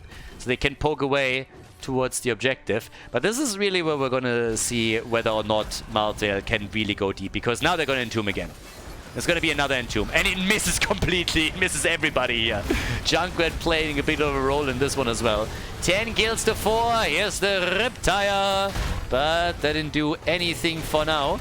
Might still be enough to cause a problem for at least Imperius, I was about to say.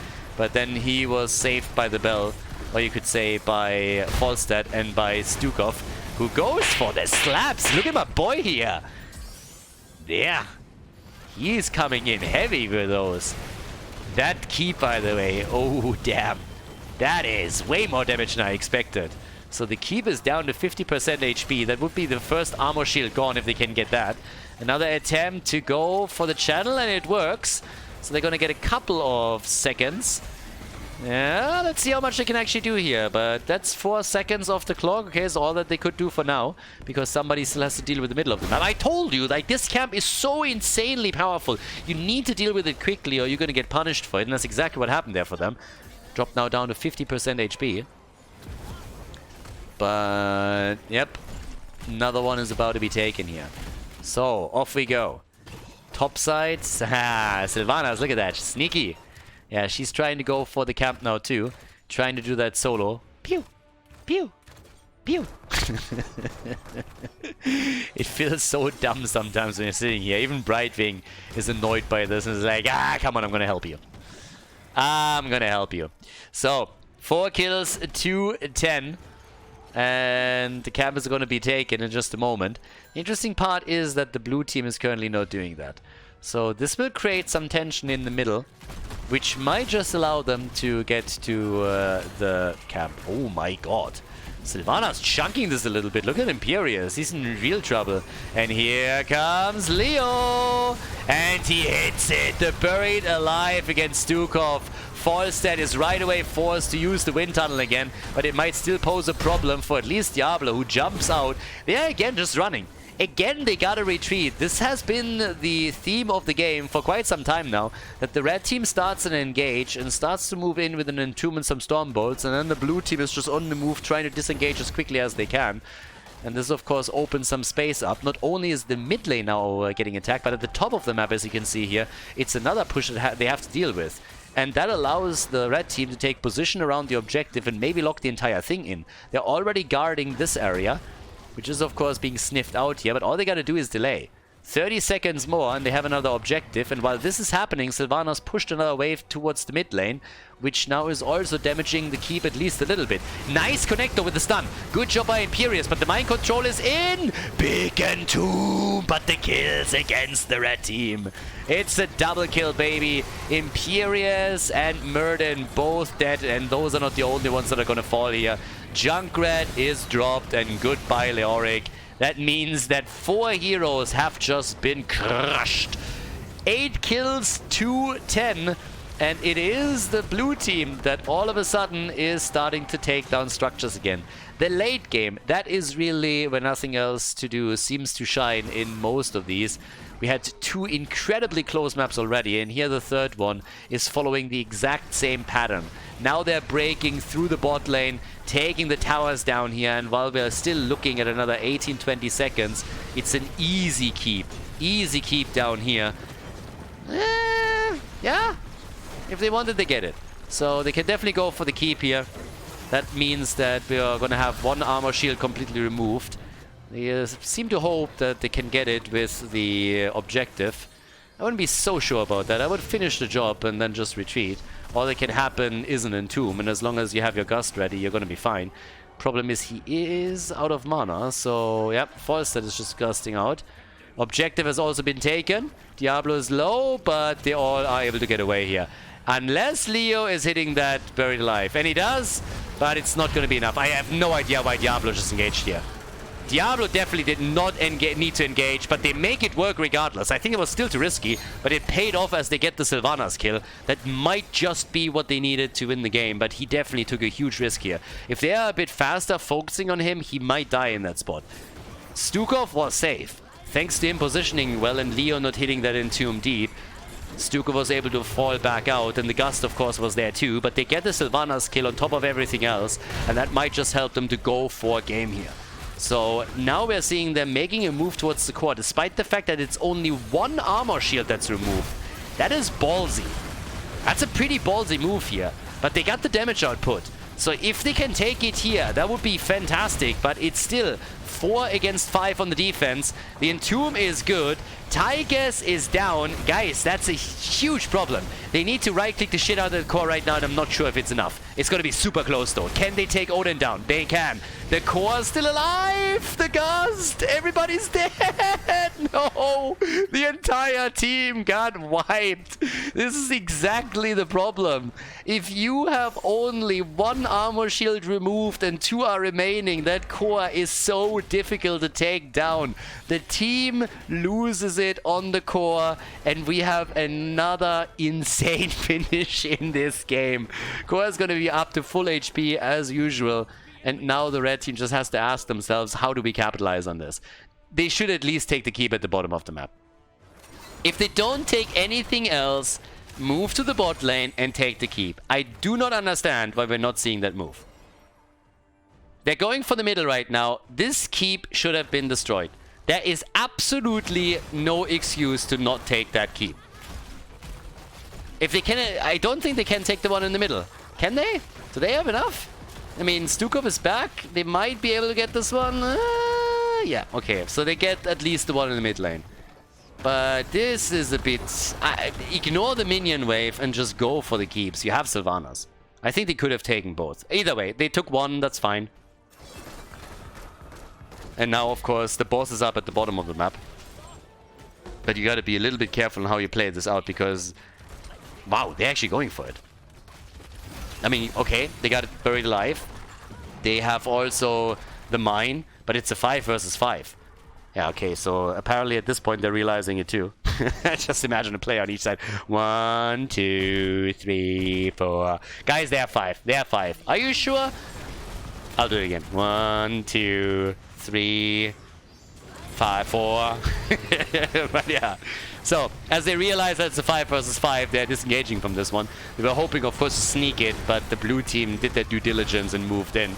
Now we have a similar situation again. Everybody is like turning into a pirate and is going, Arr! Especially Tychus. I mean, he really has a pretty itchy trigger finger here.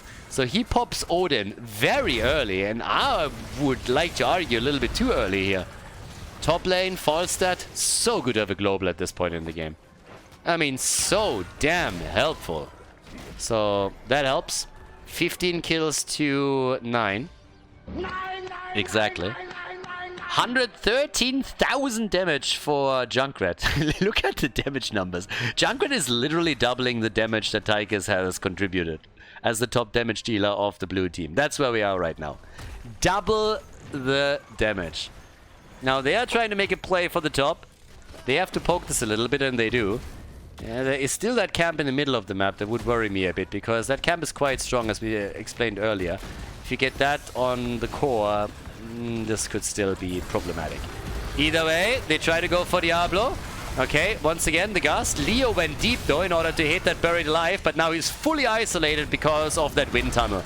Yeah, that was a bit unfortunate.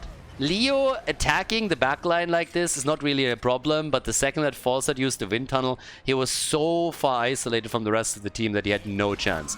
Now, he is respawning quickly. That's the good news. If you lose any hero in the late game, it should always be Leoric. That helps you the most. But yep, there it is. This one still a little bit problematic. So 2 armor shields remain, but we'll see how this goes. Ooh! No! Even without Leo in a 4 versus 5 situation, they get the kill. Sylvanas is dead as well, though. The fight continues over here, and it's for some reason blow versus blow. Just as it seems that the red team is taking control of the situation, they lose Sylvanas. Now Leo is back, and they're making another attempt to drop Tychus, which doesn't quite work for them. Leoric is about to drop again. He's still alive, though, and with now Imperius dying, damn, son, what the hell is happening here? Everybody is just going full bananas and bonkers on this one. Nobody's pulling their punches and trying to save an ability for the next fight. They are just all out on it. They're like, boys, I still got an ult. Let's turn around and try it again. 17 kills to 11. We have 27 in total. It seems that Diablo is also going to die. Loses his souls, with the exception of 25. Those 25 souls are the souls of the Blizzard executives that were responsible for dropping HGC and ruining Heroes of the Storm, by the way, just in case. So Diablo, he holds a grudge. He holds a grudge, and he doesn't let go of those 25 souls. They're just 25 where he's just saying all the time, no, take those with me. They deserve it. They deserve no mercy. And you know what? I'm okay with it. So 18 kills to 11. We got level 25 by now, which in and of itself is kind of ridiculous. So, yeah. What we got right now is a big play for the objective again. The core is always going to defend against these minion waves, but now with the birdie down, killed by Brightwing to add insult to injury, we have another opportunity for the red team, because now they can try to follow up onto their play. There's the Stormbolt when you need it! There it is! Hitting Stukov hard, guys. This might be the end. This was such a good move. They already had the earlier kill against Brightwing, against Falstad. Now they're taking down Stukov. They're eliminating Imperius, and this is it. This is the move for game. First they're taking the keep down, and then they can go for the core, especially with the objective also locked in by Don't Ban Malthael. They have everything they need to end game number 3 in their favor. The losers bracket final, the best of 7 that we have here, continues, and it seems that the team in red is now taking the 2nd victory in a row. They won it on Tomb of the Spider Queen, and here in Alderac Pass they're able to pull it off as well. Nothing else to do, falls behind as they lose to the red team on Alderac Pass. GG and well played.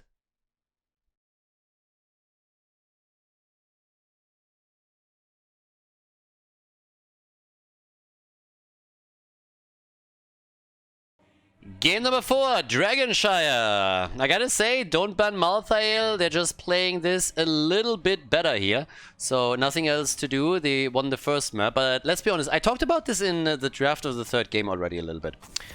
But it really feels that the red team is the favorite. So far, the games were always close. So it was not really a stomp in any of the maps that we've seen. But it seems that towards the end of the game, the red team is just a little bit better and a bit more dominant and makes the better plays there. Now, you can obviously argue that the games were incredibly close, and that's definitely true. But if you think a little bit of how the games went, especially map number 1. In map number 1, Donman Malthael, for a very long period, had the upper hand, and they looked like they would win the game. And then it was just towards the end where it slipped away from them. So if they don't make those mistakes on the first map, then all of a sudden it's a 3-0 here. So that is... it puts a bit of an interesting twist to all of this, because I still think that these games are incredibly close. But the fourth map is really going to tell us how quickly this is likely going to end. Donban Malthael would of course love to now take another step towards the victory in this loser bracket final, so that they can move on to the grand final here at the Skyline Cup. But yeah, is the series going to tie again? Will the blue team be able to win another map? Or is Donban Malthael now taking a 3-1 lead in the best of 7? Vala gets banned again. Just a crying shame, but that also means that Johanna is allowed this time. And we are on Dragonshire. So Jojo, she can do her thing right there. We got Hogger and Diablo, which, as you already know, leaves what? Again, it leaves Tigers. Exactly. And he gets picked immediately. They had a chance to go for both. They had a chance to go for Diablo and to go for Tigers. They didn't do it. So they're a little bit more in the Western spirit at this point, where they're saying like, yeah, there might be a Tigers on the other side, but we can still deal with it. And since those Tigers players totally refuse to go into the bigger they are, I'm like, well, that's what it is. Rhaegar comes in. There's a lot of camps on the map, so his lightning shield can definitely help with this. Keep in mind that we still have Lucio around, for example. Unless, of course, he gets the ban hammer now, because the blue team already has the support. They banned 2, now they can ban a 3rd. But especially in the meta that we've seen here, I mean, we've seen now a white main, we had an Alexstrasza, so I don't think that we are falling short of good supports anytime soon. What are you going to do? You ban out Lucio, then Anduin gets picked, you have all of these other picks there too, so you're not going to be able to completely ban them out here. But if you want to get rid of one particular support, you can definitely still pull that off. They go for Genji. Okay, so Genji banned out. And with that, what else are we getting? Right now we have... I mean, Genji banned also means that you don't have a light bomb engaged, okay? So that's another one. You have a pretty nice move to go for Junkrat and Anduin if they're... Sorry, not Junkrat and Anduin. Junkrat is getting picked for Anduin and Genji if Genji doesn't get banned out. I'm like getting a little bit wrapped up in my own thoughts here. So yeah, Junkrat, Lucio are being put into play. So we have 2 Overwatch characters. And since we all know that 2 Overwatch heroes are better than no Overwatch heroes, this is going to get real tricky. If nothing else to do doesn't quickly pick 2 Overwatch characters, they are going to be completely overwhelmed here and lose the game. So yeah, it's rough. Hashtag overrated. No, but on a serious note, as I already talked about Lucio a bit earlier, this is a great map for him. Anything that helps you to speed up these rotations is great. They just missed the mark here. They needed to go for 2. They went only for 1. So we got Tracer, but we got Imperius again. But a good Tracer player can, of course, really run literal circles around the opponent's team. Yeah, and could really annoy Junkrat and also Lucio. We still need a little bit more damage for them. Until I saw that Tracer, I was thinking, hey, you could also go for another Falstad pick. Some auto attack against her wouldn't be too shabby, and they go for Sylvanas, okay. So all jokes about Overwatch characters and what else aside, I really like what we're seeing for the red team here. If they can use that well, then great, but the X factor in the game will be Tracer for sure. If she plays well and puts the pressure on the 3 squishies on the red team, then that could definitely thread the needle in their favor. Either way, Dragonshire coming up now, so let's check out the next match here in the loser bracket final. Game number 4, let's go. Nothing else to do against Donban Malthael. It is Dragon Shire. On the left side, we got our Tracer together with Tychus. And the adjustments are already being made here with the dash for Tychus as the level 1 talent. We have at the front Johanna and Imperius for the blue team, and Rega for not only some additional camp clear, but also all them heals. Whereas on the right side of the map, it is Donban Malthael with Diablo and Auga at the front. We got Junkrat and Sylvanas plus Lucio for them heals and all that speed. Okay, let's get the show on the road. Again, all of this is played out on the Asia server. We have Chinese, Taiwanese, and Korean players in the tournament. And at this point, we're down to the top 3 teams, and we had some insane games. And up to this point, the maps that were played out in the losers bracket final have definitely followed that same pattern.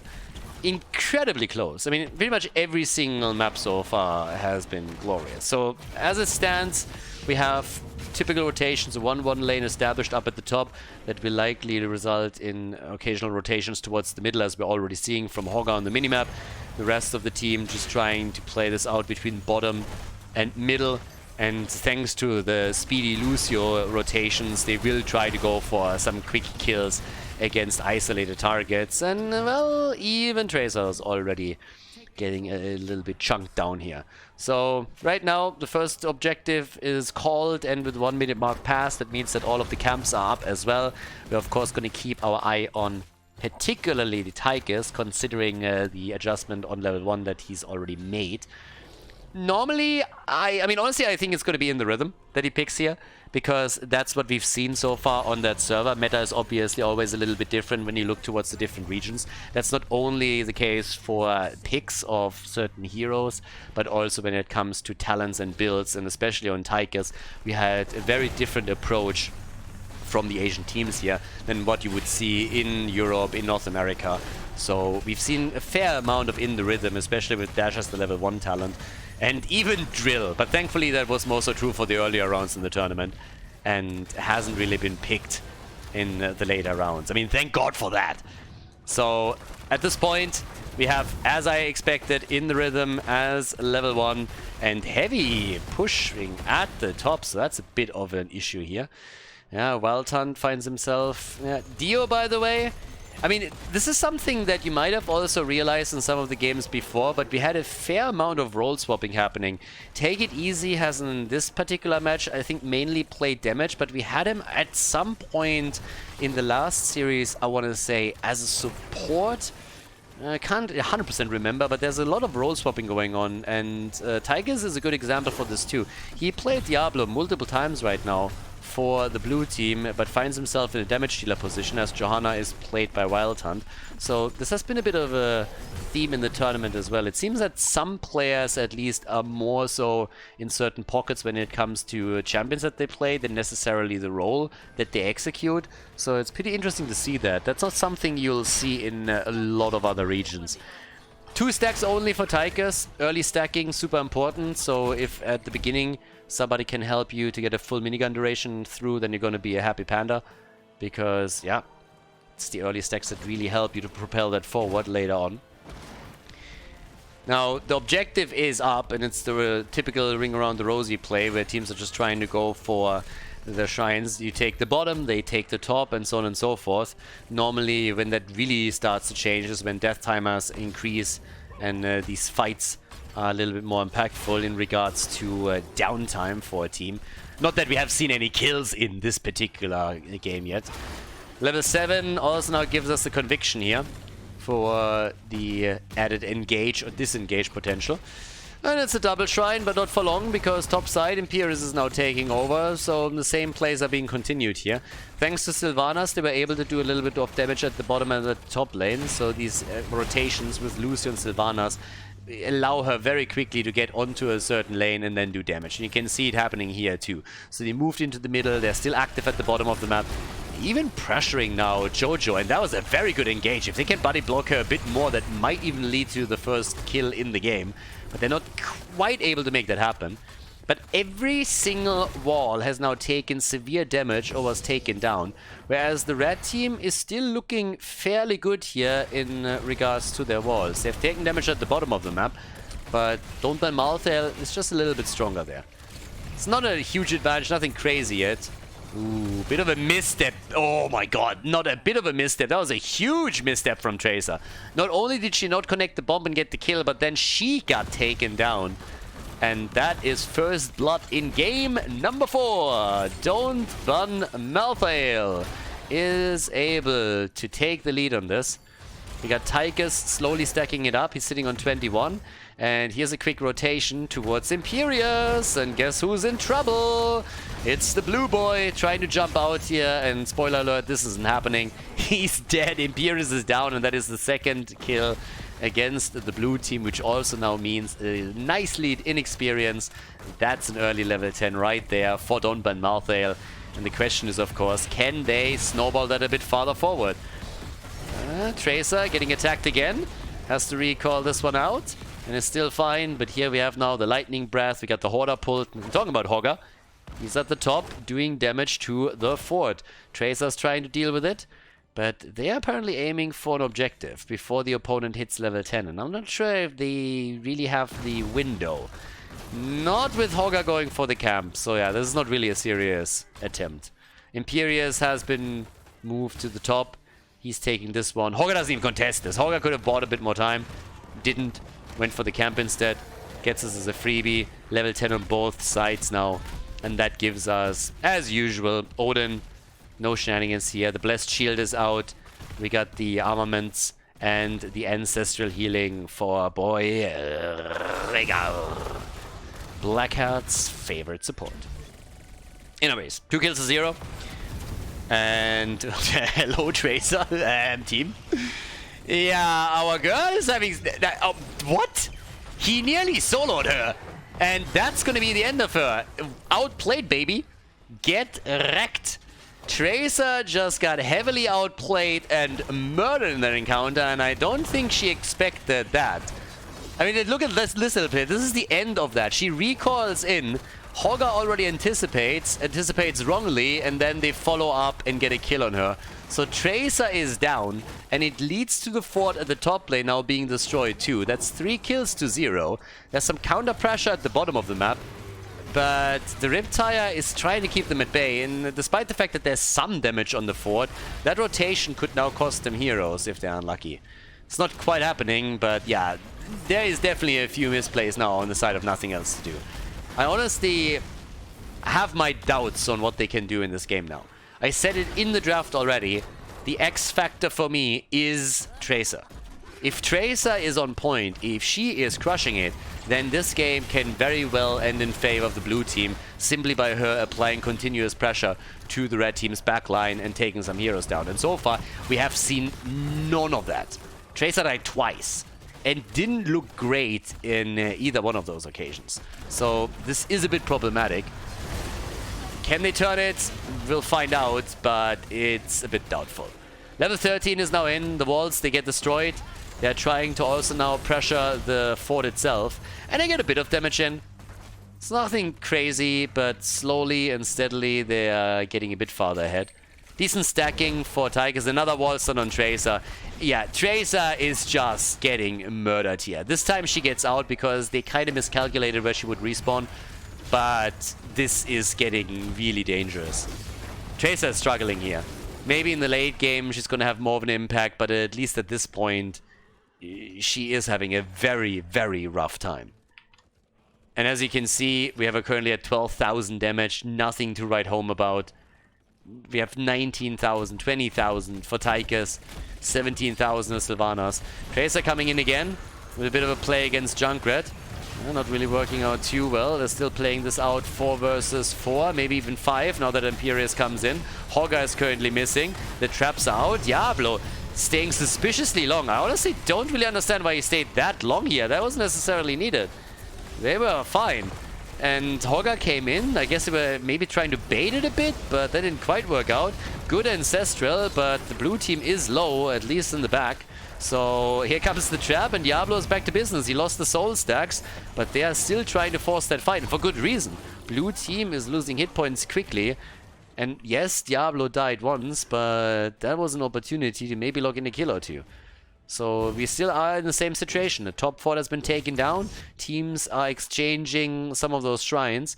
And we have camps claimed, especially by Sylvanas, as Taikes is continuing to stack his level 4. He's at 62 stacks now and went for the thingy on level 13. That gives him health back. I don't want to look. That's the stuff? No. Yeah, that's the stuff. Okay. Still got it. Some of these talents I haven't seen in ages. To be fair, this one has been played a couple of times now in the tournament. But yeah, they really seem to like that auto attack style build on Taikes as an alternative to the traditional setup that usually gets played. Double control, Trace at the top again. She stopped to engage in the team fights and instead is just running around trying to take control. And they snuck it! What? No! They fucked the timing up! They moved Imperius away from the middle of the map because Tracer pretty much called, I got this. Or they thought she had it, and instead the Dragonite still gets taken. Ah, that just hurts. That hurts. That's a free fort in level 16 for Don't Ban Malthael. They really thought they had it. I mean, Malthael was there. He could have stayed around longer. They didn't want to risk anything. Talking about risking things, seems like the red team is going to lose. Yeah, they're going to lose Junkrat.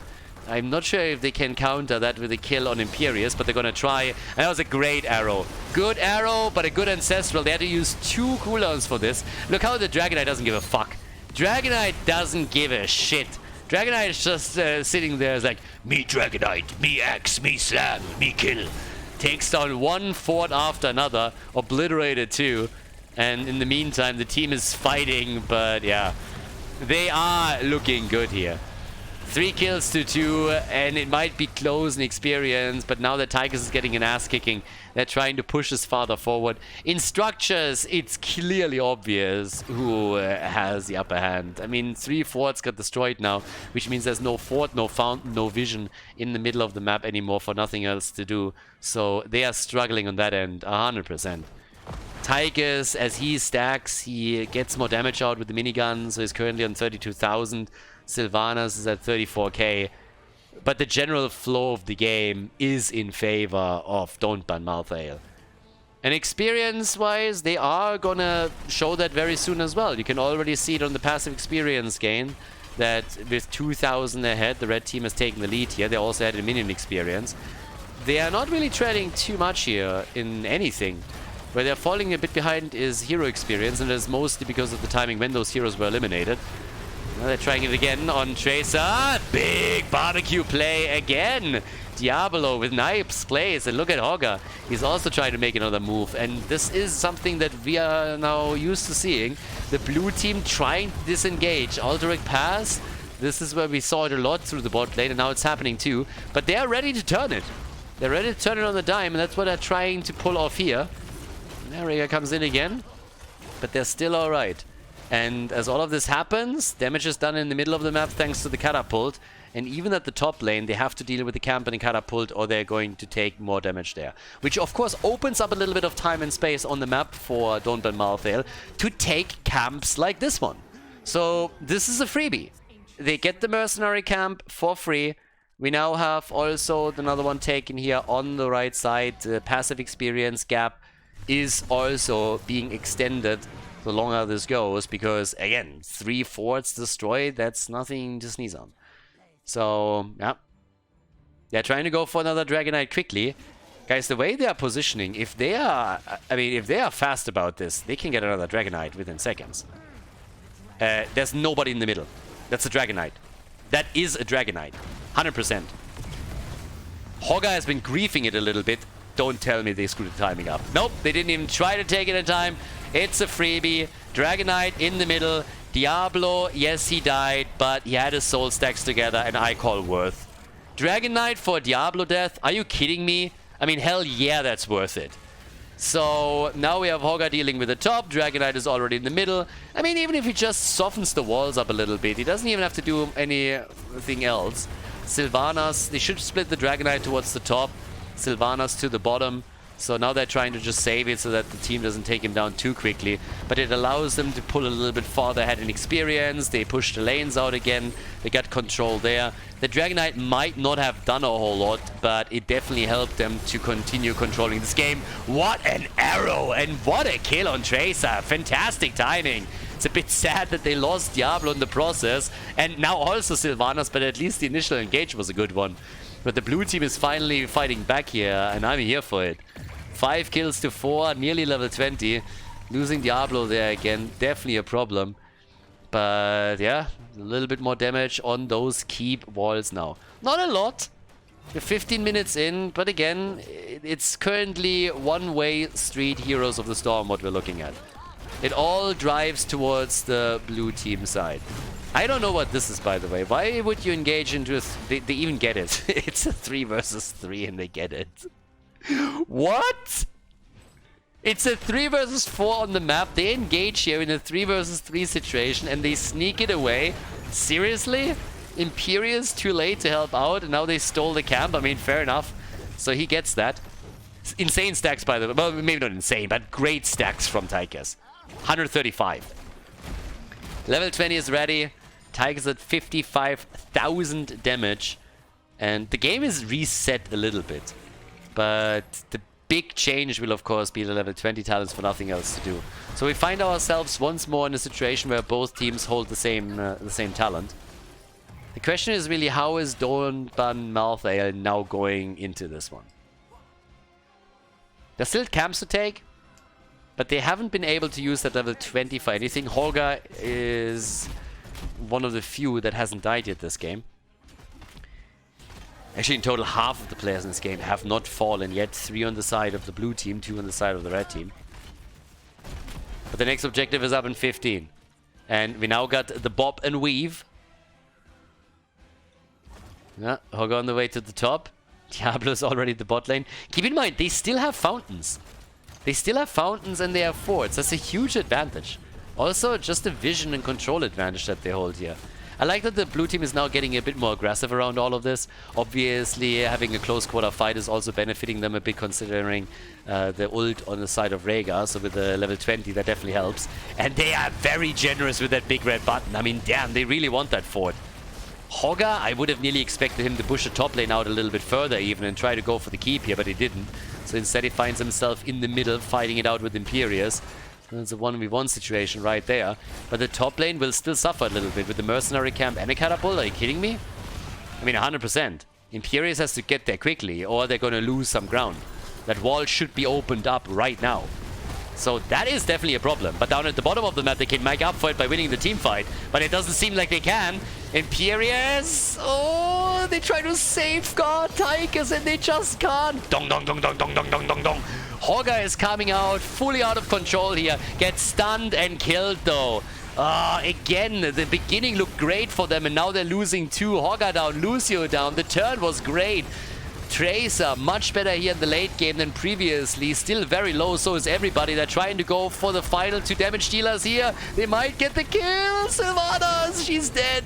Sylvanas is down. Diablo is about to fall, but they're buying a lot of time for the top lane too. And it might result in a keep getting destroyed here. Keep for a fort, I think they're going to take that trade. But the team fights are definitely ending now in favor of the blue team. 9 kills to 5. Can he take that catapult out? Stop playing with the rest. Take the... Ah, it's too late. Catapult is gone. The catapult is still there. The keep is gone. Pretty much the same thing. But yeah, so now they're trying to push to the bottom of the map to also take 1. There is a Dragonite up. I mean, there's a lot of danger that Double-Elimination might actually... maybe not lose this game, but now lose the bottom keep too. The Dragonite at least should be taken by nothing else to do. But we have Holger back to business. Now they need to try and protect this down here. At this point in time, they're heavily ahead. Taking the keep down at the top was big. But they're going to lose the Dragonite. And the big question is simply, how much damage can the blue team now do with this? If the red team defends well, then they're going to be in a great spot still. I'm also a little bit worried by the fact that nobody dealt with these catapults. That's 2 catapults with the 3rd one coming. Guys, we're 19 minutes in. The fuck are you doing? They're not even going for the bottom keep. They're going for the fort in the middle. Are you high? What are they doing? That is malpractice. I honestly don't know what's going on here. They don't go for the bottom keep. They go for the mid fort. And in the meantime, their core is getting wrecked by catapults. The minion spawn thankfully destroyed them before they took the core, before they took this down. But this is a timing question more so than anything else. The kill against Hogger is the one thing that really helps them here. But that's something that the red team could have avoided, I believe. So, stun and kick. I mean, that's pretty much a punt layup, but that's it.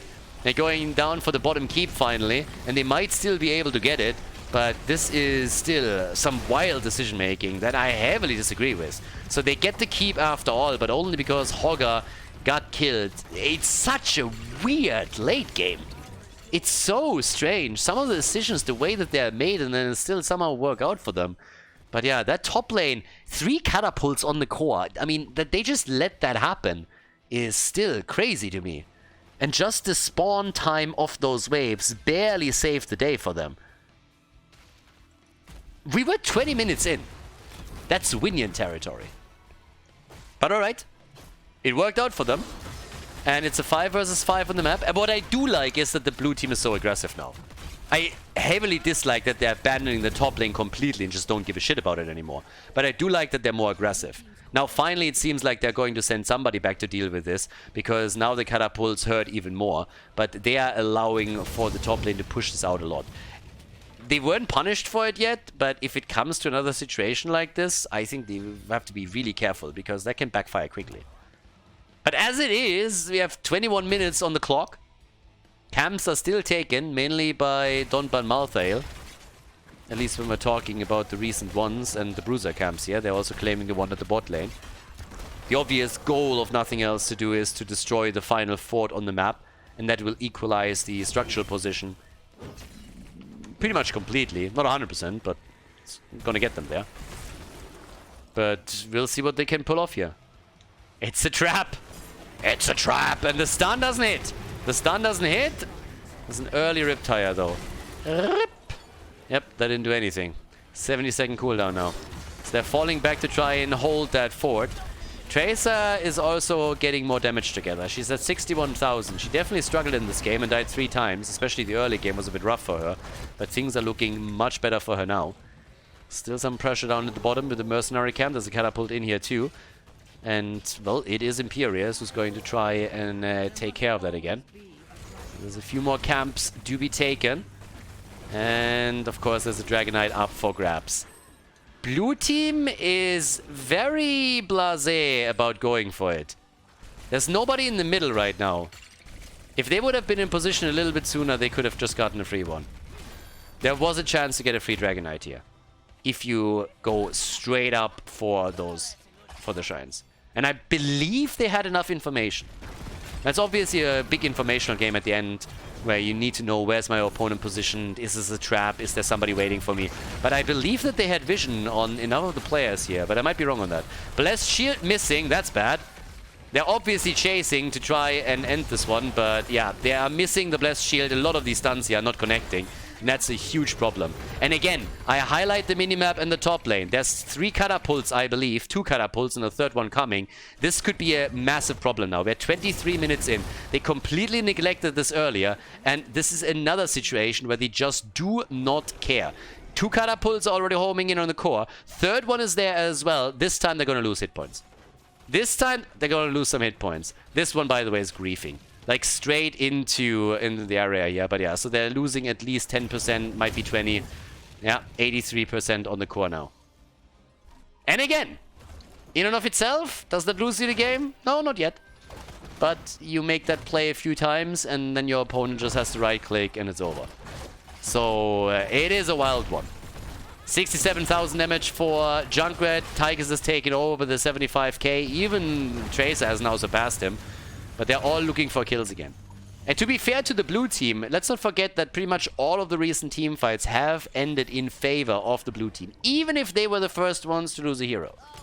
The comebacks in these fights, they have been crucial. Now Hogger is back up at the top. Putting some pressure on the blue team. And again, 2 catapults right here. So while they are fighting it out in the middle, the top lane is the real problem, or could become the real problem. It's all about the timing on the minion wave spawns. And this one could just work out for them. Catapults in here again. Yep, they're gonna try and take that down, and I believe at least one will make it to the core, and there's another one coming. So while the blue team fights in the middle of the map to hold control here, the catapults are again on the core, and the shield is falling quickly. I called the minions early, and I have to call attention to it again because it could happen, but the red team dies again. What an ancestral timing by Rhaegar. Big plays made by him. Big plays by Rhaegar, but the core is losing hit points, guys, and it's losing hit point way too quickly. 55%. We're down to 50% now. They're getting wrecked by the minions. This catapult is not going to end the game, but we're down to 41%. And the red team is fighting. They got Diablo back, but he dies again. They can't get the kills here, but all they got to do is buy time at the right moments. But losing their frontline tank like this is a huge issue. If they can at least get one kill to turn the tide a bit, that would help them. But they are overly aggressive, I believe. Buying some time works, but what they're currently doing is just asking for a bit too much trouble. Finally, Imperius had to move back and is now trying to deal with this, but being down to 41% is, of course, just crazy. And another camp gets taken that will pull pressure towards the top lane. So, yeah, it is a wild game. And it seems like they're able to sneak, if they want, down to the bot lane again to take another camp.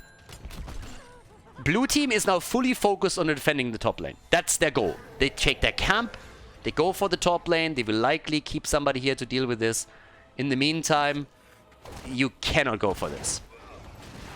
Oh, the blessed shield. No, he dodged it out with the unstoppable frames. Hogger dodged out on the blessed shield, and that's a 60-second cooldown that's now gone for Jojo. That one hurt.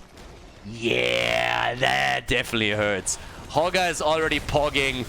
They are trying with the Horda pull. They go for Imperius, and he's dead before the Ancestral connects. This could be game. This is game. This is 100% game.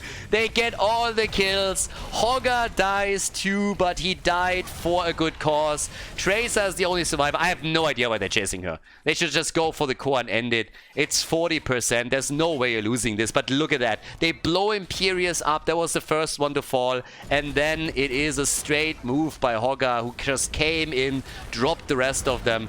What a finish here for game number 4. Only Tracer is still alive. Forget it. It's a 5-man wipe. She's dead too. And that is game. A 3-1 lead in the best of 7 for Don't Ban Malthael as they take the victory on Shire. GG.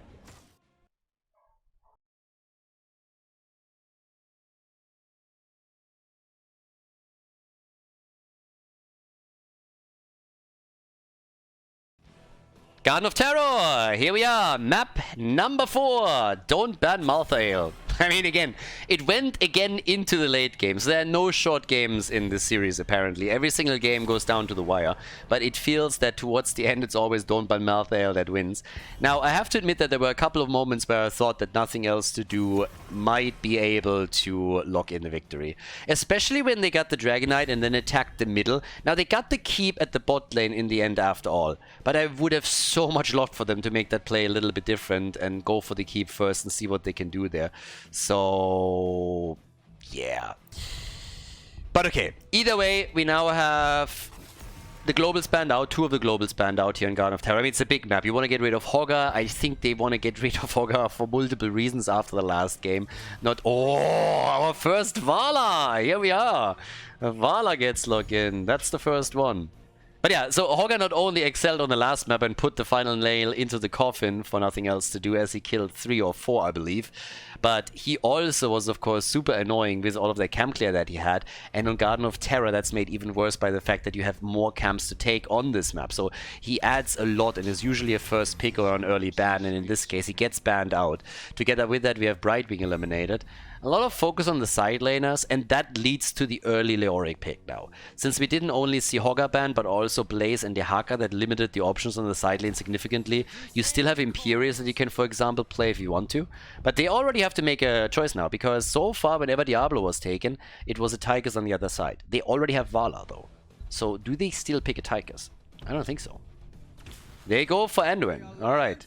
They go for Blondie. And now Tigers can either be taken by Don't Ban Malthael, or they can just, they could even ban him out. If they still feel that there's going to be potential pick against Diablo, since this was such a common theme throughout this tournament, they could still do that. But obviously they're not pulling that move. They were in some of the previous games already totally fine picking Diablo against Tigers, and I mean they won against him on the last map. Here comes Stukov. But we still need damage dealers. Now, Sylvanas is still up, and I honestly don't understand why over and over and over again, nothing else to do allows them to get Sylvanas.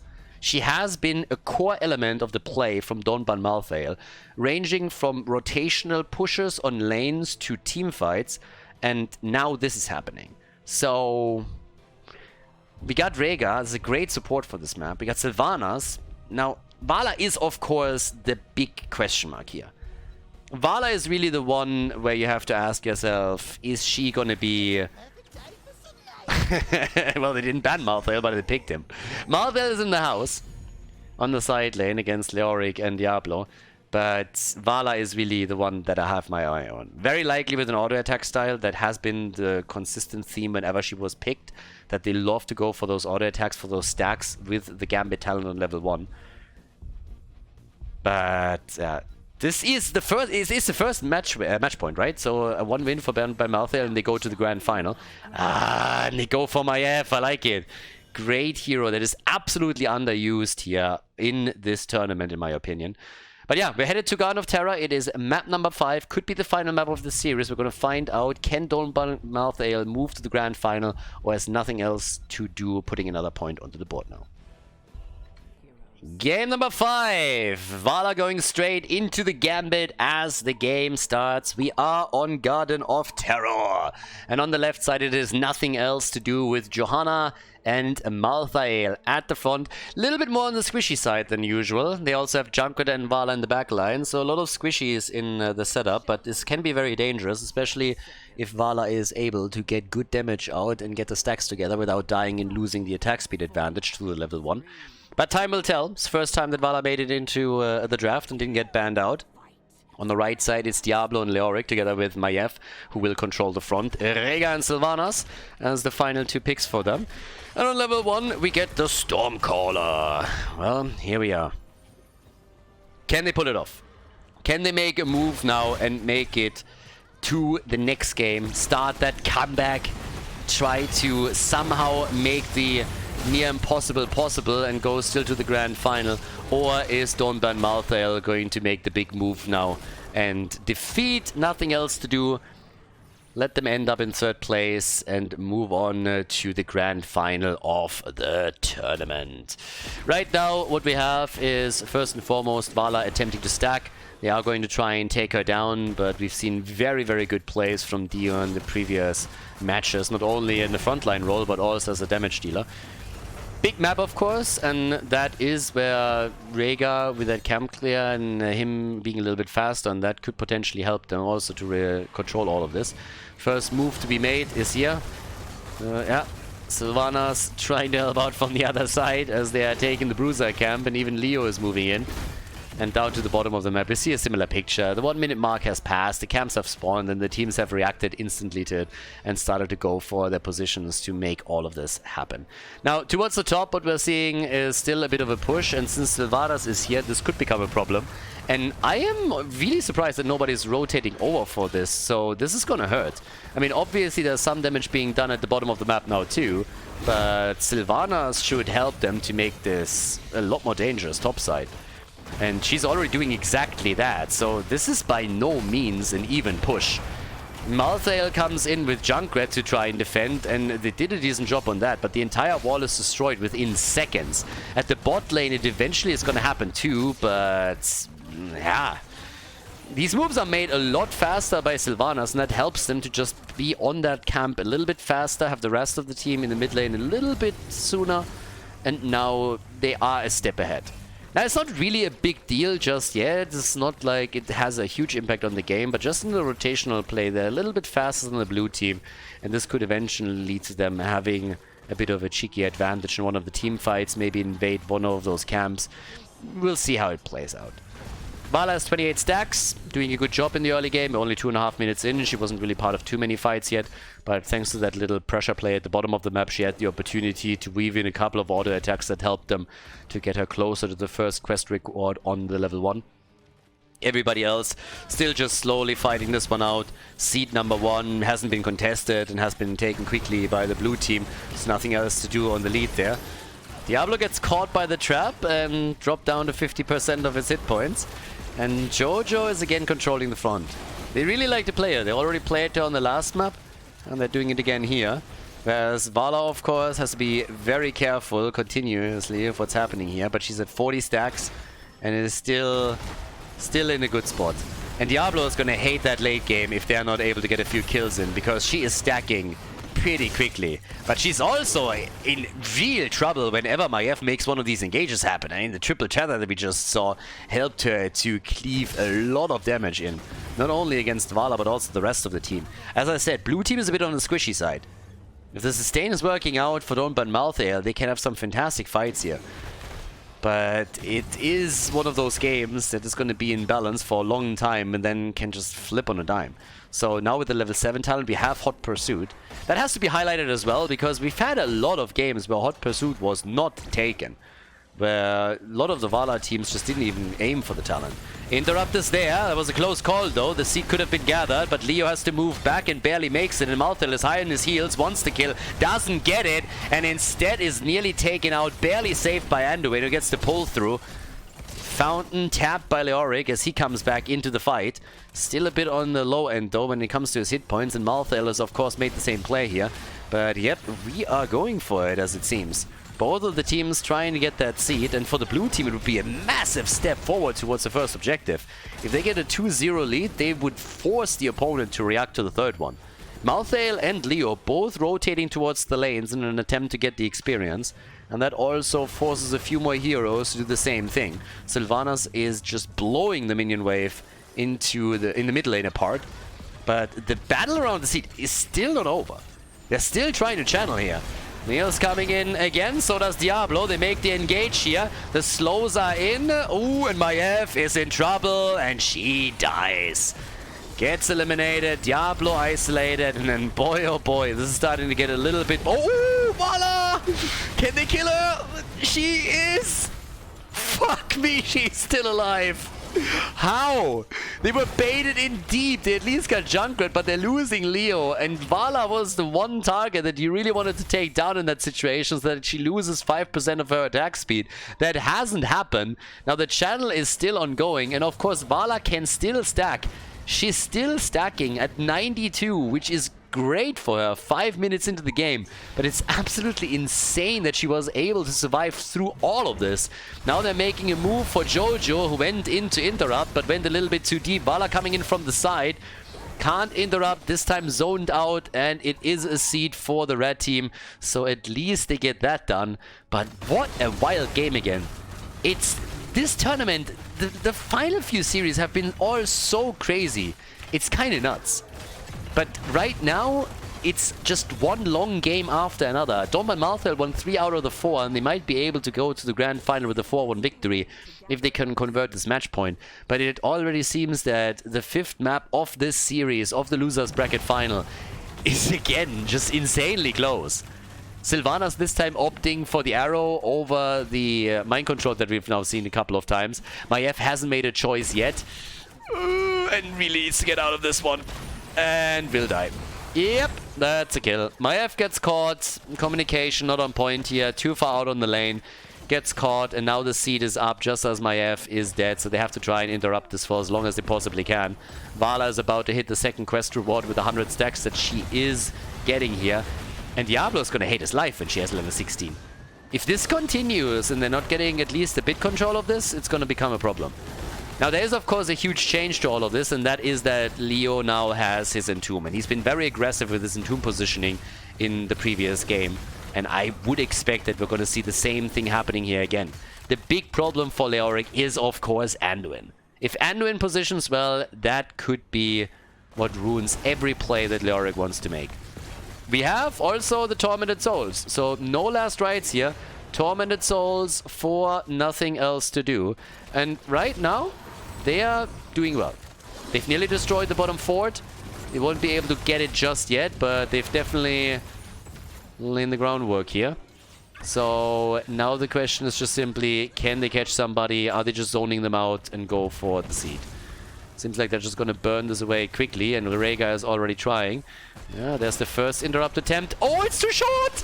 It's too short, but he didn't get it. He didn't get it, but they moved in very deep for this. But, yep, here comes Malthael, and boy oh boy, the light bomb, the Ancestral. Maiev is dead again. Yeah, they don't have an Ultralisk over here. Without Uli, Maiev, she's a bit too tame. They save You gotta be kidding me. Malthael is saved, and Diablo is likely gonna fall now. This is insane. This is honestly insane. First it was Vala that survived at the top lane. Now Malthael survives through all of this. And we have level 13, 5 kills to 1, tempered by discipline. Once again, a fort about to be destroyed. They have the seed control. Damn.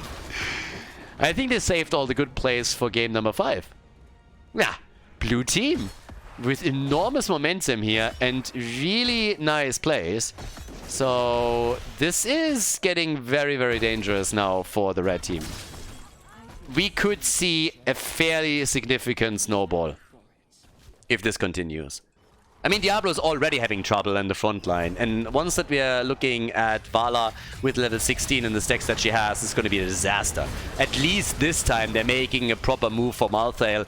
He doesn't see the rotation coming and is caught very quickly by it.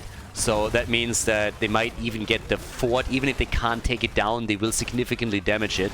So good step by the red team into the right direction. If they want to be successful here, they have to make more plays like this one.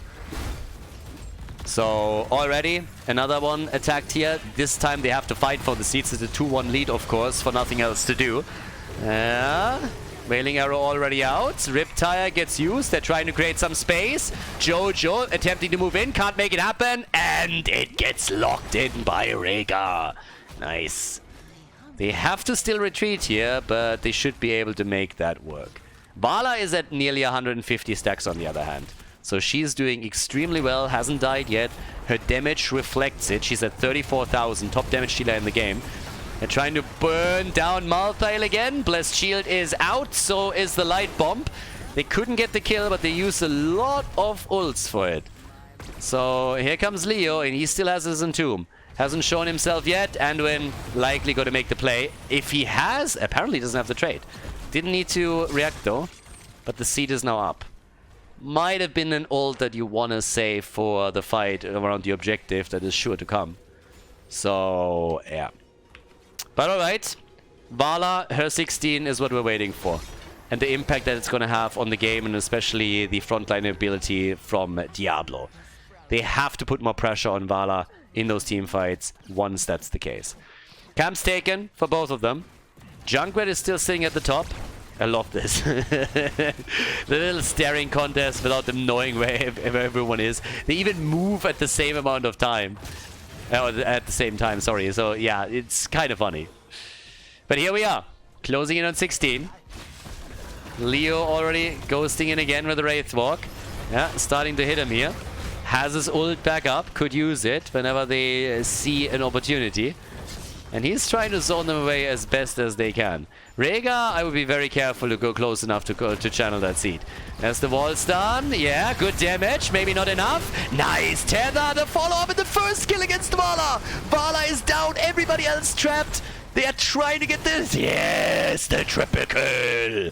Triple kill is locked in. Nicely done. And that is the first Web Weaver wave of the game. As they take the third tribute, the Web Weavers, Garden Terrors, totally different thing, are going to make their approach and will try to make a move here. But yeah, big plays here. Vala dying for the first time was obviously also a big one. That's 5% of the attack speed gone. The first Gambit stack eliminated.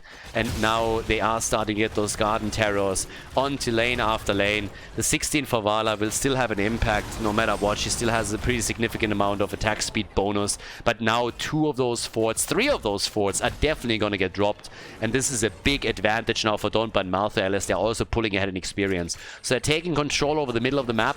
and they are able to significantly push the map towards the left, limit vision, map control is there, structures eliminated. Garden Terrors plus Sylvanas is brutal, absolutely brutal. They're opening the wall up too. And this doesn't even account for the Garden Terror that is still active at the top lane. So this one is still going to do damage, and quite a bit of it. Leo is moving in as they're trying to chase down here at the bottom of the map. Diablo is caught, but I don't really know. Like, he might even be able to get out. And even if he doesn't, as long as they're killing Malthael here, they're going to be fine. Diablo is dead, lost his souls. Vala with a kill, especially now that she has Manticore. They saved Malthael with Anduin, so good for them. Can Rhaegar get away? That's the question. Yeah, Maiev is threatening an engage from the side. That didn't really happen. At the top, the gate is down and some of the towers might fall too. So leaving those Garden Terrors alone didn't really do a whole lot. Now, obviously, the next few seats are going to be absolutely crucial since nothing else to do has still 2 seats to their name. So if they get one of them, they will be... I mean, they're going to go for payback. But... if they can pull it off or not, that's a different question. 6 kills to 5, so they're very close here. Barbecue! And again, the save from Anduin. That little fucker with his double pull here. Honestly, the pullout king is just too good at this shit. Anduin, it's just insane to me that this is a level 16 talent now. It's so mind-blowing to me. It was already strong when it was a level 20 talent, but it's a level 16 talent at this point. I mean, for a long time. It's just crazy. He's so good with all of this. Oh my god, they all fight for it. Full commitment here by pretty much everyone. And the red team is losing that fight big time. They lost Maiev quickly. Anduin is saving Malthael again. What else is new? He's just coming in with one pullout after another. 7 kills to 5. Riptire. Leo's trying to get away. They're driving a wedge between the red team. Rhaegar is attempting to hit a heal, I suppose. Nice move, though, by Sylvanas. And damn, son, that nearly caused Vala to die here. It nearly got a kill in. So, yeah. That was actually not that shabby. For just a moment, I thought they might get a kill. Now, they didn't, but they made it a lot closer than expected. One moment, it was the blue team just going for kill number 2 after they dropped Maiev. And then a second later, Vala dropped incredibly low and nearly bit the dust here. They even held on to the fort at the top. Now, can they do anything about the seed? I'm not so sure about that one, but time will tell. Leo is engaging again. Maiev is back, but she still has to join the fight. Siege Giants are also still there and pissing them off a little bit further. Yeah, interrupt is not hitting, and that, yep, that's it. No! It happened! They still interrupted. Maiev is coming in with another tether. And here's the barbecue. The Entomb in the back. But Malthael with the light bomb is stunning them out again. And Rhaegar barely making it out of the fight. Nearly killed here. They finally take the aspect of death down. Vala's at 200 stacks. What a fight! Rhaegar back and goes too deep. That was a dumb move by him. Yeah, just because you tap the fountain doesn't mean you're going to survive this. Talking about surviving, seems like Vala might not survive this one. Yep, she's down. Everybody's dead and dying over here. Edwin is also dropped. And they go for the seed as we have a battle on the left side. Everybody needs to pause. I think there's a couple of players that have to change their pants at this point. But oh my god. The fuck just happened here? This is ridiculous. Level 20 times. I mean, look at the damage. Sylvanas is at 60,000. We have Vala at 70,000. She died together with Anduin, but everybody was so low in that fight. And Rhaegar committing honorable Sudoku, honestly. He was super low, escaped over here, tapped the fountain, came back in, and I don't know how he ended this far forward, but I can only imagine that he actually right-clicked, went for a bite, jumped in, and then they were like, dude, you're gonna have hit points back in a few seconds, but right now you don't have any, turned and killed him. So this game is bonkers. 8 kills to 8. We still have down here, all of those walls are currently still up. Damaged, yes, but they're up, so nothing to be done here.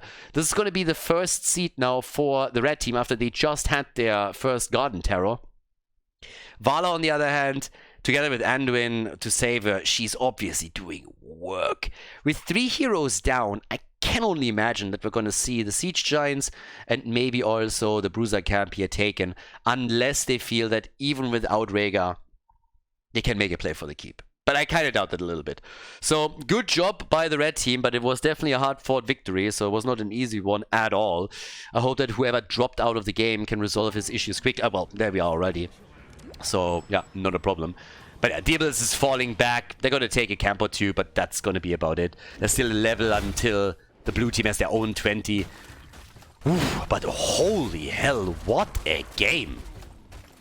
Absolutely bananas.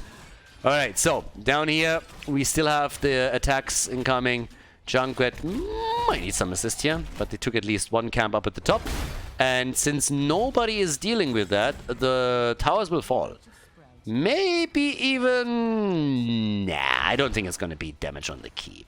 But yeah, so he's moving into the middle. A little bit of keep damage. It's going to be a little bit. It's going to be a little bit more than I thought. It's going to be a lot more than I thought. So yeah, that's 30% of the hit points on the keep gone. It's not too bad. Considering that you still have this, that means catapults might eventually take this one out. That is an optimistic play. Vala by now has also the Farflight Quiver, so it's going to be very difficult to take her down from here on out. Keep in mind, same players with the last seed. If this one is taken by the blue team, they get Garden Terrors. Boy, oh boy. No one can stop death. And they're fighting for it again, I guess. Or at least they're gonna try. The zoning has already started. Yeah, that didn't happen. In comes Leoric. He's the really big threat now. He's the one, if he lands the Entomb, then they can make the big play. But he has to land it. He's the one that is threatening this over and over again. Alright, they have to abandon it again. Cage is down. They try to go for Vala, and there's the first pull. Anduin is already using those. So one of them is already out. Leo is coming in again. Yeah, they're going for the interrupt. He provides division 2. Drops it on Vala. That doesn't help anything. She's just going to auto-attack you. The fuck was that? That silence is not doing jack shit for you, and now they're going to lose the entire fight. Leo's already low. There's the Ancestral at least, and they have to follow up on it as well. Well, maybe not. Rega is dead. The rest jumps back, and that's the end of Sylvanas. And oh boy, they're going to pay for this one. Yep, just as we have the bot lane keep under pressure, the Garden Terrors are coming in to save the day even further. Top keep also in trouble. Guys, if they could have just delayed this fight a little bit further, can you imagine how much damage would have been done to those two keeps? They might have lost both of them. But as it stands, they're not losing even a single one, and instead it is the red team that has now a pretty big job ahead of them. They need to somehow defend this. And I'm not so sure if they can pull it off yet, the bot lane. I very much so doubt it. I mean, there's no doubt that the forts are going to fall. The one in the middle and the one at the top, their fate is sealed. There's nothing happening there. Instead, we have the pressure at the bot lane. That should seal the deal for sure.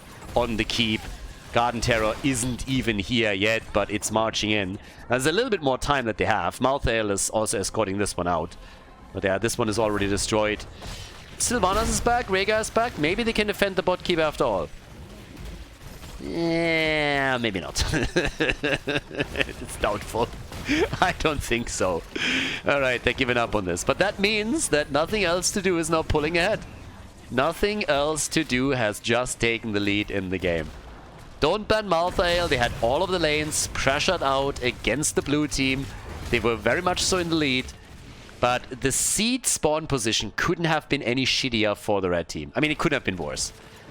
What they wanted was to delay. Even if they don't win the objective, even if they have to give it up, if they delay, the bot and the top keep on the side of the blue team would have likely fallen. Or at least taken a lot more damage than they did. But right now, it's of course at least even on... I was about to say tributes on the seeds. Diablo a little bit too far in the front. They're trying to help him out here. Gets isolated again, dodges the stun, and I have no idea what that was from Rega, but that Ancestral came too late. Now he dies too. Yeah, that was a bit of a brain fart. Maybe I missed it and he was interrupted on the first Ancestral. I had it on cooldown, I'm not so sure. But if it was already, then him not dropping this earlier was definitely a big mistake. I mean, that was predictable from start to finish. So... Diablo falling there. If you want to sacrifice his souls, that's fine, but then Rega needs to move back quickly so that he doesn't die.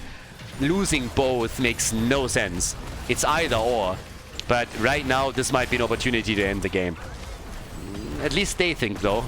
so. I'm not so sure because it's still a 5 versus 4. So they can try and push this a little bit, but we've seen them previously with a very clutch call for the core, and it worked out in their favor. Now, the thing is, once that we're having Rhaegar back to business, he also has the Ancestral still up, so the defense should work out. They're catching Vala again. Yeah, but it's Junkrat who they kill. They go for both, and they kill Junkrat. So Junkrat is down. He's eliminated. 13 kills to 5. This isn't over. This is definitely not over. So, let's see. It's 13 to 9 kills. Exactly. But this is for all the maps. I mean, again, don't forget, this is match point. This is match point number 1 for the red team. They have won 3 games in a row now. If they can win it here, then they move on to the grand final. So for nothing else to do, this is do or die. They need to take this one. They've taken 8 percentage points off the core. But the seed is given up. And that means, because Junkrat is dead. So Junkrat's dead, 4 versus 5. You don't want to fight that. You don't want to get snowballed here. So they give this up. But this also means that from here on out, they have to fight for every single one of them. They gotta fight for every single seed. Because the next one is gonna drop the Garden Terrors in the game again. And we're already 22 minutes in. Those things are gonna hit hard. And that means you can pretty much kiss all of your keeps goodbye. Very likely the game. Vala is also nearly fully stacked, so she died, if I'm not mistaken, only once. So, yep, Vala died twice, so that's 10% of the attack speed bonus gone, which means she has still 15% remaining. It's not too bad. I mean, she's nearly 100,000 damage, so just underscoring that again. The seed spawns in a pretty good spot for the red team. Over on their side of the map, wall's done, the Entomb, and Anduin already with the pull. But a very early Entomb here too, so that's actually not too bad. They're gonna get that back for the fight. This Entomb will be back for that battle, for sure. So, let's see. This is a wild one now. Blue team has to make a play, and there comes the Blessed Shield. Ancestral this time. Much better timing on this big barbecue play. They go for Malthael, they try to take him down, and the wall stun, it might just be enough, but it's Anduin again with a save. He used both of the pulls now, so that's the problem. He's running out of them. The tether against Malthael, he's still alive, he gets still healed. Diablo! And he's dead. Dead for the entire duration. He didn't have the soul stacks together, and again, they are on the run. And Rhaegar gets 2-shot by Vala. That might just be game. Rhaegar dying here could have been the end of this. If he doesn't die, they have a 4-man defense, but without any heals, it's going to be rough. The blue team is still trying it. 84%, 80% on the core. Yeah, Rhaegar falling, huge problem, but it's not over just yet. They're still fighting for it, but Vala is just doing so much damage. It is insanity. And then you have, in addition to that, the poke from Junkrat. If they play it slow, they have a very good shot at this. And yes, Vala is just chunking. They try to make the play here. Big chunks, but it's not enough. The kill, Junkrat at least is down, but that's not going to be enough. We are going to go to game number 6. This is gonna be the end. Another point on the board for nothing else to do, and we are headed to the 5th map of this one. To the 6th map of this best of 7.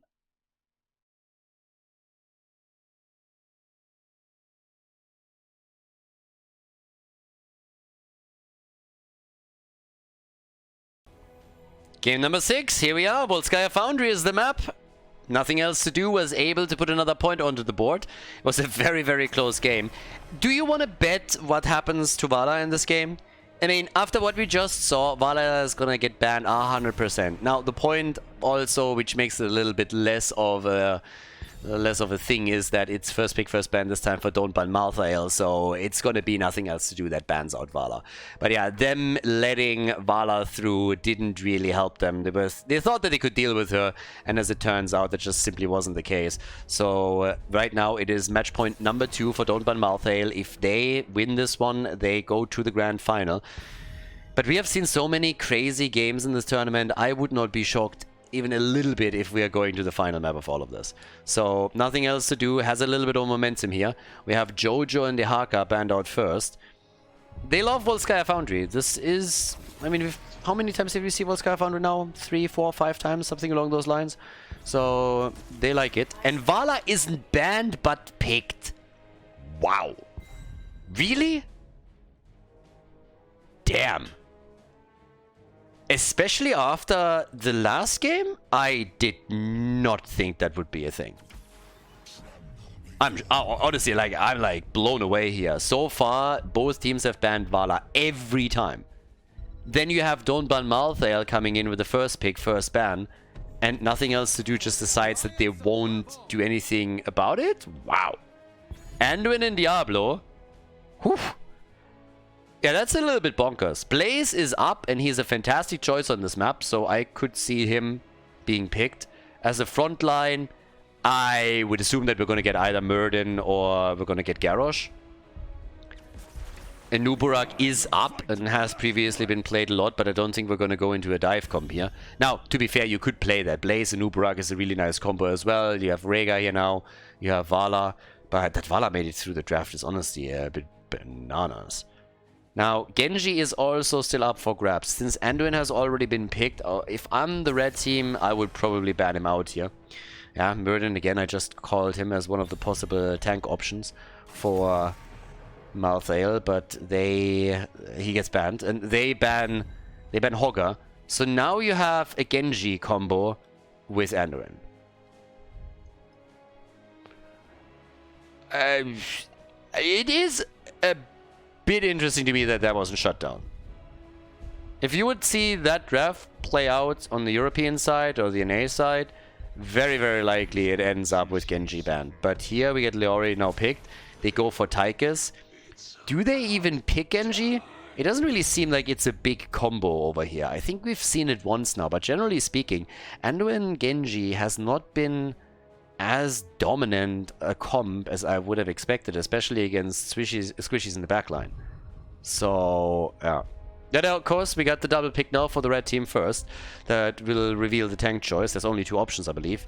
Garrosh and Nuburak would be the meta options, at least. Mephisto, and there's an Uberak. And Mephisto is also a pretty nice curveball that they're currently throwing here. That is a lot of potential damage that he can chip out. It's also a very good map for him, of course. So that's a nice one. But yes, the Nuburak was banned a whole lot during this tournament, or at least this match, and same for Vala, and now they got both of them, which leaves us with the final pick. Now again, match point number 2 for Don't Ban Malthael. So can nothing else to do it again. They have Tracer. They won the previous... No, they lost the Tracer game. They lost the Tracer game, if I'm not mistaken. Either way, Tracer, a bit questionable in the early game when they played it last time. Much better than in the late game. Now we're heading into Volskaya. They have to do it once more. Blue team on their way to force game number 7. Can they pull it off, or will Don't Ban Malthael now win the series? Let's find out together. Nothing else to do. A 2-3 score against Don't Ban Malthael. And on the left side, they put their trust in Tracer once more, as we have Diablo and Lorik. And here's it again. This swap in roles. Dio, who has been playing the damage dealer multiple times now for the blue team, is back on the front line. He's playing Diablo again for the team. Previously, he played Vala on Garden of Terror. We get Anduin together with this, and we have Tychus. Whereas Don't Ban Malthael are now playing this with Mephisto and Vala as the two damage dealers, with Vala actually not making a choice yet. We have a Nuburak and Blaze at the front, plus Rhaegar, who started things off with the Colossal Totem here. So Vala with an arrow build, not auto attack style. They're willing to let her die. They're definitely counting on that she's maybe not able to get too much auto attack damage out. But a good arrow build can be very powerful. It's still common. And on this map in particular, where you're fighting a lot of these battles outside of the minion waves, you can do a lot with a good arrow build. Now, obviously, in order to make that work properly, what you need to do is you need to really start stacking this. You can stack it when your opponent has the Protector. You can stack it also in drawn-out fights over the checkpoints. So there's really a lot of moments where Vala can get significant stacks together with this, especially after she has the double arrow with a vault and can do some work here. But will be a very, very interesting game for sure with that approach. They are scaling into the late game pretty significantly, and the initial damage that she can cause to any hero at the front is quite powerful. On top of that, we got the new habits. Bit of an unstoppable frame here for him as well. Obviously, the Entomb should be a bit more impactful than it was in previous games. Main reason being that there is no Anduin on the other side to counterplay him. The camps are taken first for the turrets. We still have the healing beacon up all the way up at the top. Skull missile build for Mephisto. And Mephisto on this map is brutal, or he can be brutal. There's a lot of potential damage that he can really bring with this jack-of-the-box thing. We have on top of that Rhaegar already helping out with the first camp. It's a cool series. The entire tournament has been pretty awesome, and I know I'm repeating myself here, but it has been incredibly entertaining. The games were definitely a bit too spread out for my liking. Having only 2 games a week is not really enough, even with it being best of 7s.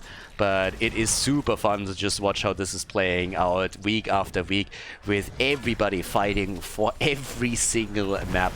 Now we have, with level 4 already, Death Dealer in. That's interesting. Death Dealer with the arrow build? Like, wait, what? I'm confused. What just happened here? That has to be a bit of a misclick. Okay, Vala is starting this off with a pretty interesting thing. You have a cooldown reduction, at least, on the vault with this. But yeah, I don't know. Some of the builds that we've seen now in this tournament have been a bit wild. I've been highlighting the drill builds from Tigers players in the earlier rounds. But I'm not so sure what's going on here. We're going to monitor that a little bit more. Control point is already up. I mean, again, over here, you still have the quest. So the damage increase here is pretty impactful. Down to the bottom of the map. Oh, careful, Leo. And he's down. Okay, so Leoric down, and I think Vala just screwed up massively. Now, we'll see. I cannot believe this is intentional. But either way, Tigers has gone into the Master Assassin, so he's going to play that out. We now have level 7 approaching, with the first objective being up. So, and then we'll see how they're going to continue the build here. But at least for now, yeah, Vala gets murdered by Tracer. So the blue team is all of a sudden bringing all of the momentum that they got in game number 5 to game number 6, and is looking very, very good here. Now, we got a bit of dive from Nubarak, of course, with the Subterranean Shield now. They still need to play out for the first objective here. And Vala has now gone into the Hot Pursuit. I don't really know what's going on here, guys, but I think this build is bullshit. Yeah, sorry, but this build is just crap. Either you go for an auto-attack style, yes, then you can go Hot Pursuit and Death Dealer, but then you go for stacking with level 1, or if you play an arrow build, then you need to go for repeating arrow at least. If you want to then also control the mercenary camps a little bit better, you can always toy around with the level 7 a bit. You don't have to go Monsan on a map like this. Is more of a Battlefield of Eternity thing. An arrow build is totally fine to play on a map like this, but not if you go for this build. This build is just garbage. I have no idea what happened there. If he's rolling a dice every single time that he gets access to another talent, but this makes no fucking sense. So, big F, big problem here. Nope. But they are also getting punished everywhere else. So, 3 kills to 2. Blaze has fallen. Now, we'll see how much they can do in the long run, but Vala, after initially already pressured, gets attacked again, and this is a freebie protector for nothing else to do. Now, this is one of those moments where Vala normally has an opportunity to get some stacks together, and if you go into a repeating arrow, then you are all of a sudden in a situation where you can start to get really good initial damage out. That has been showcased in the past a lot, where you can chunk down an individual target very quickly if you can isolate them, and even outside of it, you're getting a lot of damage done. Death Dealer as your level 4 just doesn't keep up with that, in my opinion. So now they have to deal with it down here.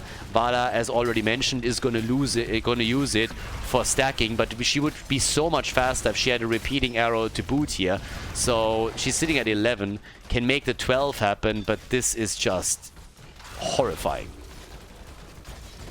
Yeah, honestly, this is cringy. This is a cringy build. So this makes me a little bit angry right now. I mean, pick your weapon of choice. I will give him the benefit of the doubt and say they just misclicked. We had so many auto-attack styles. He either misclicked his level 1 or he misclicked his level 4. It's one of the two. But there is no way this is an intentional build. No way whatsoever. Either way, they are struggling. They are second to come to level 10. They have lost now Blaze in the mid lane again. This is something that we've now seen multiple times. Whenever level 10 gets hit, Tychus pulls his ult out right away and just tries to get some damage in. They know that they will have it back for the next objective. So as it stands, we get the Durance of Hate, and they're trying to salvage the situation as best they can. But, well, with that, here we are. You have them still, ooh, with a AFOG that didn't really do too much, but there was also a quick entomb that was, sorry, not entomb. The tomb was thrown out now as well, but there was a cocoon that got thrown out quickly. Still try to come in for the damage here, and can't really make it happen since Anduin is once more ready to play and pulls the target out. So no additional kills in that little counter. But yeah, Vala at 13,000 damage, Mephisto has already pulled ahead with 17k. And on the left side, blue team, they go for camps again. At the end of the day, you want to have item control. The more items you control, the better your position is going to be for the next objective, or whenever the fight happens. Could be either over the objective itself or over a healing beacon. But the more turrets you have, the better your chances in one of those forts fight when everybody commits to walk away the winner of the exchange. Now, by now we got 37 stacks for Mephisto. Blaze is nearly done with the new habits, and they are starting to jump in again as they are coming through with Mephisto, just dishing out the pain. Level 10 abilities have obviously equalized the power level a little bit between the teams, but that dynamic is going to be broken in a few more seconds as the blue team approaches level 13. And the blue team is now also getting very good damage onto structures. So even if they lose Leo here, nice dodge on the cocoon. I mean, that one was telegraphed and she dies regardless, but this was still pretty cool. So yeah, the cocoon was dodged, but it was also a telegraphed cocoon, and they knew that this might happen, so they followed up on it. So right here, you can see it play out once again. Cocoon gets shot, she dodges out on it, they follow up, get the stun, and then Tracer gets eliminated. So nicely done.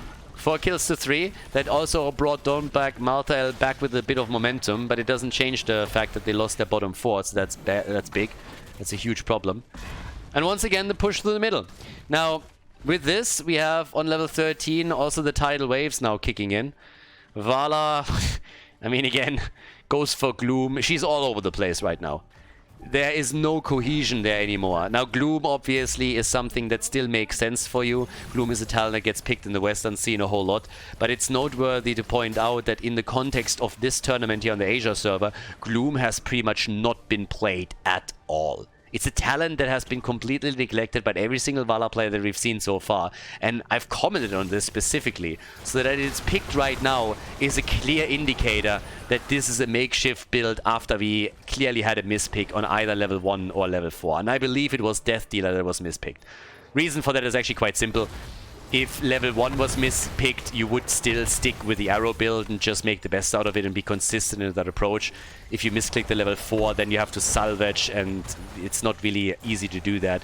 The pick on level 13 obviously also a tribute to what Tracer has been doing so far. And again, I'm not ripping the 13 pick, but it's just in the context of what we've seen on the server here, something that you don't see normally. So yeah, clear level by level adjustments that are being made right now. So we're dealing with a misclick. Anyways, maybe they can salvage that somehow. She still can do some damage, obviously, so it's not like Vala's completely useless here, but it's definitely, she's a shadow of what she would love to get out here. Good stuns. With that now we have Leo dropped again, so they're finding the rhythm in the game. They were definitely shaken in the earlier stages, but they're finding their rhythm a little bit. Now it comes with a couple of problems. Since they committed this many heroes to a kill at the bot lane, it also means that nobody's defending the top. So after they lost one fort, they're now taking damage on the second. And that's a problem. The good news is they got another turret, and they were able to get some extra experience here in the middle of the map. But they have to really make a big play now if they want to have a chance here. Yeah, going for another kill would go a long way. Leo is coming back just in time for that fight, so that's a bit of a problem. They try to get the objective, and at least they get the channel here. There's a lot of damage done to the fort, as you can see. So this one's low, but as long as they still have access to the fountain, it's fine. The problem is more so that level 16 is just so close, but the gap is small, so very likely that they can play around that. By now we have Leo down at the bottom of the map, and everything that they can push out here is going to contribute to more pressure on the keep. Double pull for Anduin is now available, and they're trying to make another move here. Ancestral is out. They're still trying to go for Diablo, and he moved far in, gets another stun. This time, even with a comp. Oh, Vala is down. Anduin is dead too. Diablo will fall, and they got the objective. So all of a sudden, this game is flipping.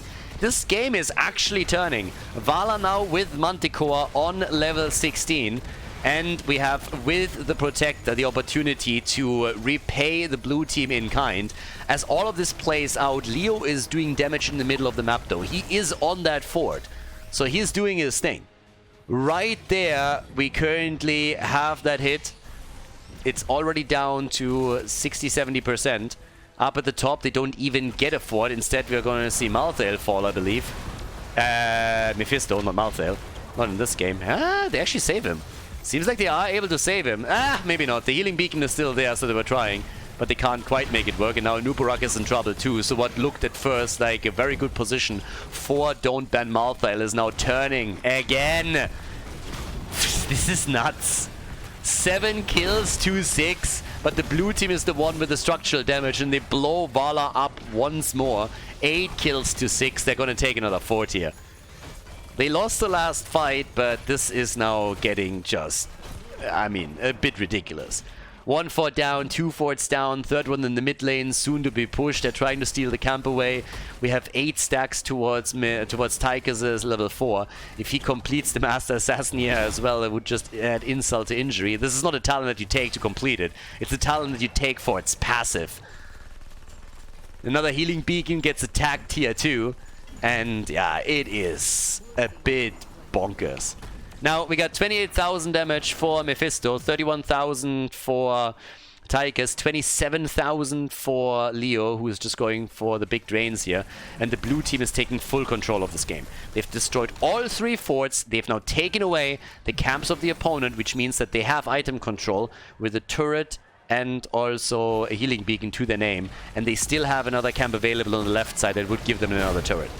Now they're engaging with a 3 versus 5. I gotta admit to not quite understand that move, but they give them a kill opportunity and Diablo goes down. Now that was preventable. They had to use one of the turrets, Diablo died, and they might lose more if that stun connects, which it didn't, thankfully. But for some reason, nothing else to do, thought it was a fantastic idea to engage 5 versus 3 when they were just half a level away from level 20. So there's definitely a couple of decisions being made here that are a bit questionable, but they're still far ahead. And with the good Entomb here, we could actually see... Yeah, there it is. The Entomb is out. We could see this flip once again, as it has so often already. There's the stun on Mephisto. They could get the kill, they should get the kill, and they will get the kill. So once again, they have level 20. They were able to take Mephisto down. The fight isn't over yet. Rhaegar is on the run. Vala barely escaping. Nope, she doesn't. Tracer came in and got the kill. Leo didn't even die. Instead, Tracer is trying to move in for another one. And nearly got a Nubarak. As they are pushing this further. That's 3 heroes down on the red team side. A 2-level advantage. 11 kills to 7. This is just... crazy. This is such a weird one. It's all over the place. It's just back and forth, but it always seems to end with the blue team taking another victory. I cannot believe that we're likely going for another full mapper. We're not going for another 7 mapper here. They're gonna tie this. They have another chance to move on to the grand final. This is insane. Is this the 3rd one of its kind now that ended up with us going to the final map? There's a light bomb stun attempt. Cocoon is out. They're trying to buy some time. I mean, the core is nearly taking damage, but they're realizing that they won't be able to take it after all, so they have to fall back. But since they still hold a level 20 talent advantage, they should be able to get the Protector and go for another attempt here. Even some damage on the core would have been nice, but they missed out on it. I don't think that the red team... I mean, maybe the red team can fight this back. They got a lot of experience to grab. They have this minion wave, and then they have another 2 in the middle. They have also still the camp here, so they should get level 20. If they want to make a move, they can. They could definitely move down to the bottom of the map now and try and force the fight there before the checkpoint is fully charged. 11 stacks for Tychus, by the way. Tychus is at 49,000 damage, so he is top damage dealer in the game. There's level 20. Big ults. Big ones. Farflight Quiver is in.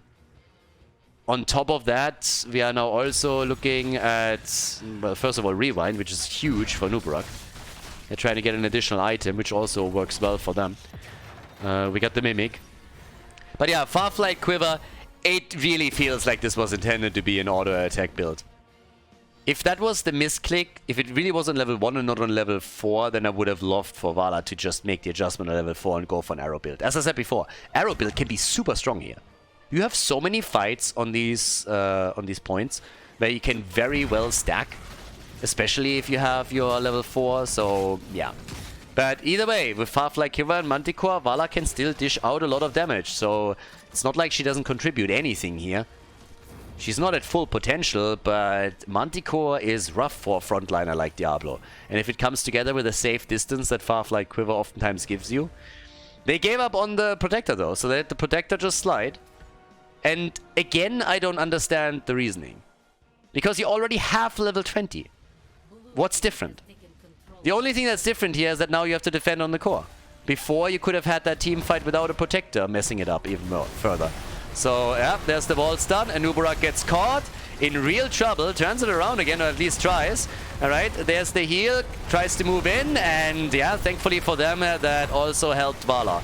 So, the fight is still not over, but Diablo gets another wall stun. Time and time again, he's able to make these plays here.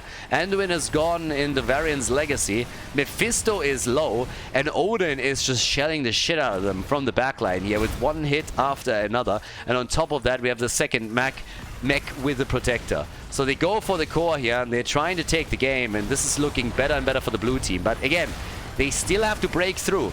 They haven't won this yet. One hero, two falling on their end would likely put a stop to this, but the shield is gone, and the core is now down to 80%.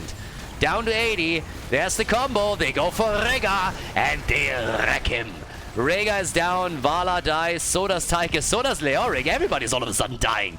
Everybody is dead or dying. Diablo gets pushed into a keep and falls too.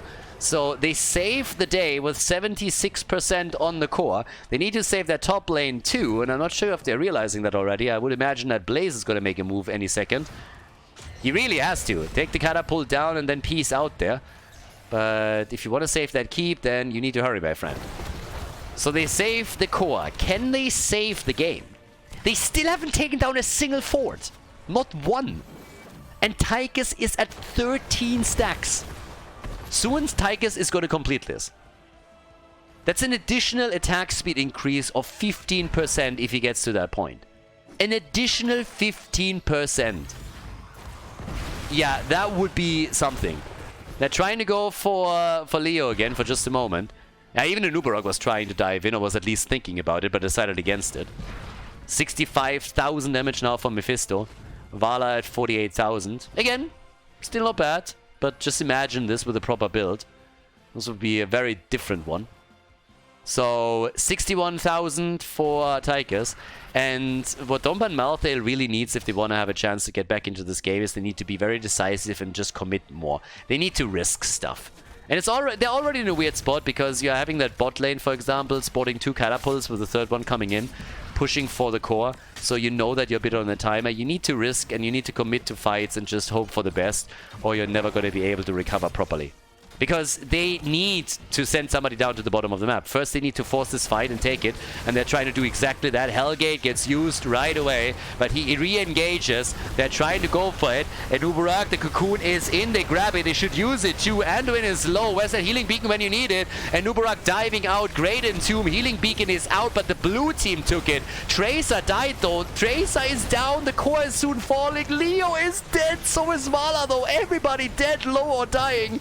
Mephisto is eliminated. Catapults on the core. Drop it to 47. The team moving in from the side. 30% on the core. 30%. Another catapult coming in. I don't think they can end. It seems like they're going to try, but there's 3 defenders right now.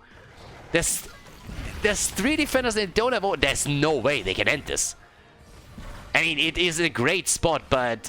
What? Maybe with Leo. Maybe once that Leo is back. But the top, there's another push again for keep. Down here, they're trying to burn down the shield and prevent it from recovering. but it's gonna be tough. Yeah, here comes Tychus. They get the Entomb out. Diablo is here too. And that's a kill. That can't happen. You can't lose Blaze like this. No, no, no, no, no, no, no. So yes, the core are likely to fall now. We are going to game 7, I believe. 17, 15%. Anduin, Tychus, they go for it. Everybody's right-clicking. 9%. Tychus down. But that is it. It's a tie, and we go to the final map of the losers bracket final here at the Skyline Cup.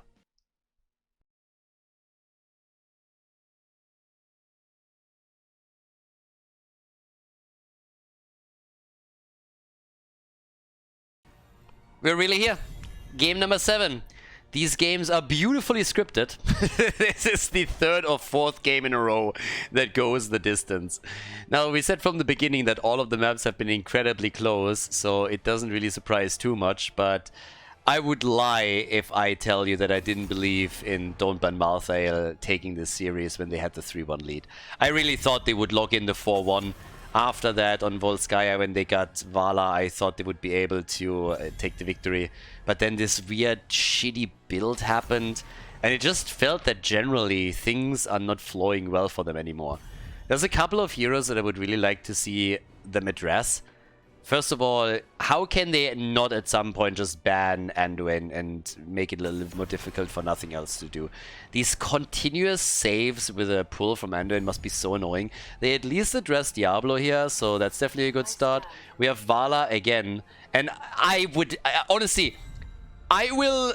Any bet, like, I honestly don't know what to bet here, but like, if Vala plays the same build that she did in the last game, then I am going to shave my head. Oh, wait a second. Okay, so yeah, maybe we have to find something else here, but there is just absolutely no world in which Vala plays this build again. And I would still... I can't communicate with them, I don't speak Chinese, but I would still really love to know where Vala fucked up in the last game. Was it the level 1 that she misclicked, or was it the level 4 that she misclicked? Because I really want to dive deeper into this and be like, hey, could you have salvaged that? Or not? But yeah, they're going for the same lineup right now. Anuburok and Vala get picked right away. And, well, there's a Stukov pick. So now we're actually looking more into a dive killer composition, which I don't mind at all. But what do you ban here now? That's the bigger question. And honestly, I'm looking at Anduin and I just really want them to take him away. He's been ruining play after play, and if you're engaging with this particular comp, then this is a huge pain in the ass. So Leo is banned out too, alright. If they would have had access to Leo, then the Anduin ban would have made even more sense, but they don't. I believe if they can, they will pick Blaze, but they ban out the Haka. Oh god, Jesus. They have Rhaegar already. Yeah, of course, they're not going to pick Anduin here. They got Rhaegar already. My bad, my bad, my bad. So obviously you don't want to ban Anduin in this case. Blaze gets picked by the blue team. It would have been a fantastic choice for Don't Ban Malthael. If it was a Western team, then I would say pick Urel now if you're the blue, if you're the red team. But yeah, so with Anduin not part of this one because they want to have a higher priority on Rhaegar and also the camp clear that he brings, you are at least not in a position where you have to deal with that again. But that's probably also the reason why they banned Leoric this time instead of dealing with him. Because whenever they had Anduin, they were totally fine with letting Leoric through since they had the pull with the trade. So instead, what we should see is still some kind of follow-up stun. Now you could go into Urel, which has at least displacement. If you don't do that, then at least get somebody else and that has a stun. We've seen some of the teams in this tournament play Imperius. That could be a weapon to use. Ooh! Urel is here, but we get a Samuro. Alright, that's a bit of a ballsy choice for the last and final map. Okay. Tell me more. I'm intrigued. We go Samuro. Do we go at least proper Samuro build trying to play the macro game, or is this going to be a Blade Storm? Genji, on the other hand, for the blue team. Guys, this is the final one. This is the losers bracket final. And this is the final map. We went from a 3-1 into a 3-3 score, and this map is now going to decide which team takes 3rd place in the tournament and which team moves on to the grand final. Let's go and check it out right here on Cursed Hollow. The series is tied. We got a 3-3, the final map upon us. It's Cursed Hollow. And look at that. Vala goes into the puncturing arrow. Alright, so it seems like the level 4 talent was a misclick in the last game. I gotta say, if she goes for Death Dealer again, then I'm gonna lose all my faith in any of these players here. That was an abomination. As a previous Vala 1 trick, this is just not something that you can do. That was just, oh my god. But yeah, so in this game, I mean, we have apparently a little bit of a tech problem, but we can still look at the lineups a bit. So we got Muradin and Blaze at the front line for the blue team, so they got a lot of stuns here. Muradin can also traverse the terrain quickly, which is always really, really nice when you play here. Can just like jump over, get that quick storm bolt, can disengage. Rhaegar and Greymane, they're fantastic for camp clear, but with Greymane you also, of course, can drop the bullet. We have on top of that Genji to dive into the backline a little bit more. Personally, I would have loved to see a little bit more of that Genji and Anduin combo that we've so far missed in most of the matches that were played in the Skyline Cup. I believe the combos maybe played once. But on the right side of the map, we have the red team getting ready. Yrel and Anubarak is a really nice combo that has been played a lot. We haven't seen it in this particular tournament, but this goes all the way back to one of the Eastern clashes in Korea, where pretty much every team that would go into Anubarak and Yrel. It's a very, very strong comp, has been for a long, long time. The two of them playing in tandem here at the front line are extremely powerful. The Samuro pick is definitely the X factor for this particular combo. Now, we're going to see how much damage he can do and also what exactly the thought process behind him here is. In most of the cases when you would see a Samuro, he's trying to apply some side lane pressure and come in with the mirror images, but we've seen also a couple of Blade Storm builds, so it's really a question of how this is going to work out. Personally, not really the biggest fan of going into a Blade Storm setup. That hasn't worked for Glorong at the BlizzCon finals, and it's not going to work for anybody else, as far as I'm concerned. If you're going for Samuro, it's more so about the confusion that you can saw on the map and also just having more of a macro play available to you. If it's really just like the damage that you're looking for, there's better alternatives if you're playing in a different style. But again, time will tell. We got Stukov not only for the follow-up on a Anubarak stun, but he can also then bring the heals. Just a lurking arm in general, whenever we are playing around any kind of tribute, is going to be pretty big. And then you got Vala. We're going to monitor that build a little bit and see how this is going to be played by her now. But an arrow build, as I said before, can be quite nice. If you stack it properly, you have a lot of burst damage on an individual target. And in this case, you can make a good argument for Monster Hunter. On Volskaya Foundry, what I expected was them to deviate away from the level 7 talent a little bit. But since there's 2 bosses on this map, if you have Vala with Monster Hunter, which again, you don't have to, then you have a very quick clear on bosses. And if you can go for a rotation that your opponent doesn't expect, you can get some quick and easy damage in. Yeah, they're also getting some quick and easy kills here. Seems like, oh, Rhaegar's not going to make it, so nicely done. They lay a bit of a trap, they get the hit, and that is Rhaegar eliminated. Nice. Yeah, I like it a lot, so it was well played. Now, we still got some vision over here. Again, we're going to keep our eye on Samuro as the game continues. He went on level 1 now into the Way of the Wind. With Stukov, we get the low blow. And, yeah, in the meantime, Muradin, he can't do really too much. It's pretty much, honestly, 2 tanks in the early game going at each other already reminds me just of 2 dogs just sniffing each other's ass. That's pretty much what's happening there. Nothing else. They're sniffing each other's butt and that's it. Nothing's gonna happen. You can literally watch grass grow and it's more exciting than 2 tanks going at each other in the early game if there's nobody else around. Like, ooh, auto attack. Ooh, I lost the hit point. Ha, now it's back. Ha, now it disengaged. Just like nothing's happening there unless somebody is totally inting.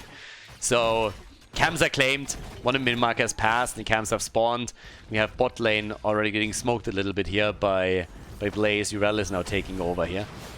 But, yeah, eats the stun right away. And of course, we're also getting Samuro dealing with the camps.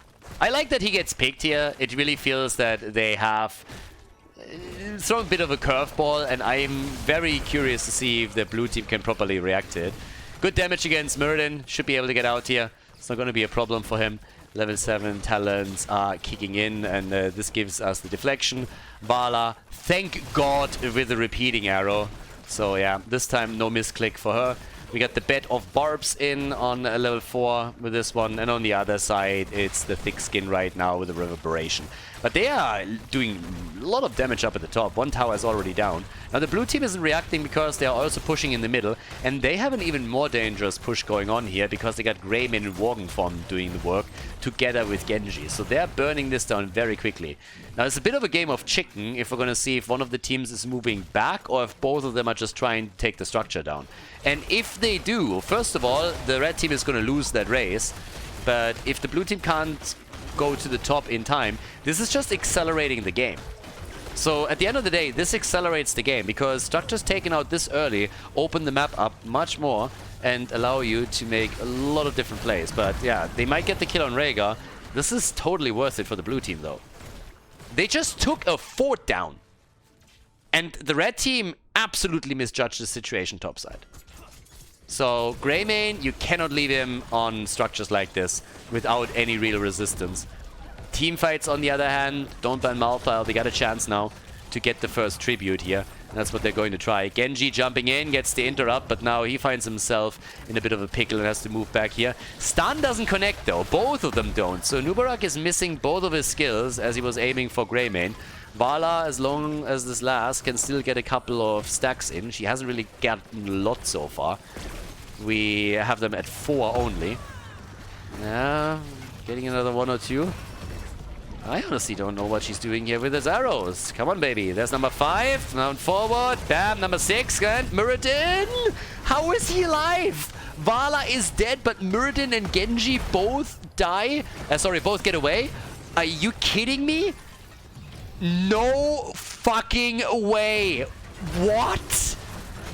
This is ridiculous. Greymane survives after he dives in deep to kill Stukov. 2 kills to 2. They're still fighting over the tribute. The fight just doesn't end. But the red team doesn't get any kills here. They are just not any significant ones at least. They're just losing one hero after. This is a disaster. It's an early game disaster, but it's still a disaster. They just lost multiple heroes and then people walked away with 20 hit points or less than that. And it's just crazy. 3 kills to 2 and they lost the tribute. Now it's a half-level gap between them. It's not... I mean, wow. 6 stacks for Vala. She's now sitting on the Frost Shot on level 7. Again, this is the talent where you can always make an argument for Monster Hunter given the 2 bosses on the map. But obviously, if you want to deal more with the team fights and everything, Frost Shot is the better option here. Greymane is now on the boss and the momentum is there for nothing else to do. They must have been so happy in that last fight. Not only did they win the tribute in the fight, but they also got away after getting kills with... I mean, I thought that 3 heroes would die. I thought Muradin would die, I thought Genji would die, and it seemed like Greymane would die. All of them were insanely low. And all of them made it. And the red team was trying to trap while the blue team is going for a boss. Which makes the entire situation so much worse now. Not only is the bot lane in real trouble, but up at the top, even if you get the tribute, which you will, is that worth it? I don't really think so. I would have loved for Greymane to join the fun down here. They were thinking about it for a moment. If he can attack together with Genji and they can get him in Worgen form on the fort, together with the boss, they might be able to take the thing down. So there's level 10, and that means that the red team has to fall back. Yeah, they are definitely a bit off at this point, and you can't really blame them because they have lost 3 maps in a row, and now they are on map 4. Now we got Go for the Throat here, and we got Bloodlust, but even with them poking this out and double checking what's going on here, time is being bought so that they have an opportunity to get the ults, but instead we get, yep, Bloodlust, and Stukov gets killed. Shouldn't be there in the first place. He gets killed. That opens the boss up again. We got the Cocoon now. And it is Bladestorm. I don't really like it. I honestly feel that if you're going for Stukov... I get the theoretical argument. And I know that there's players who prefer that a lot. For me, personally, if you're making the choice to go into Samuro, it is always to be a bit more focused on the macro game. And Bladestorm itself, while it can do damage, it can be useful and powerful. I think if you're going for this particular style, you have better options in the hero pool. But again, they can get value. Depends also a bit on how Nothing Else to Do is playing this out now. But I would have loved for them to try and outplay the opponent a bit more on the macro side, because I think that's something that they could try to exploit a bit. There's no global for the blue team either. Instead, they are starting to have a bit of a problem. So he's swapping out, but they already realize exactly where he is, and they're trying to catch him now. So, yep, they're checking, and they know.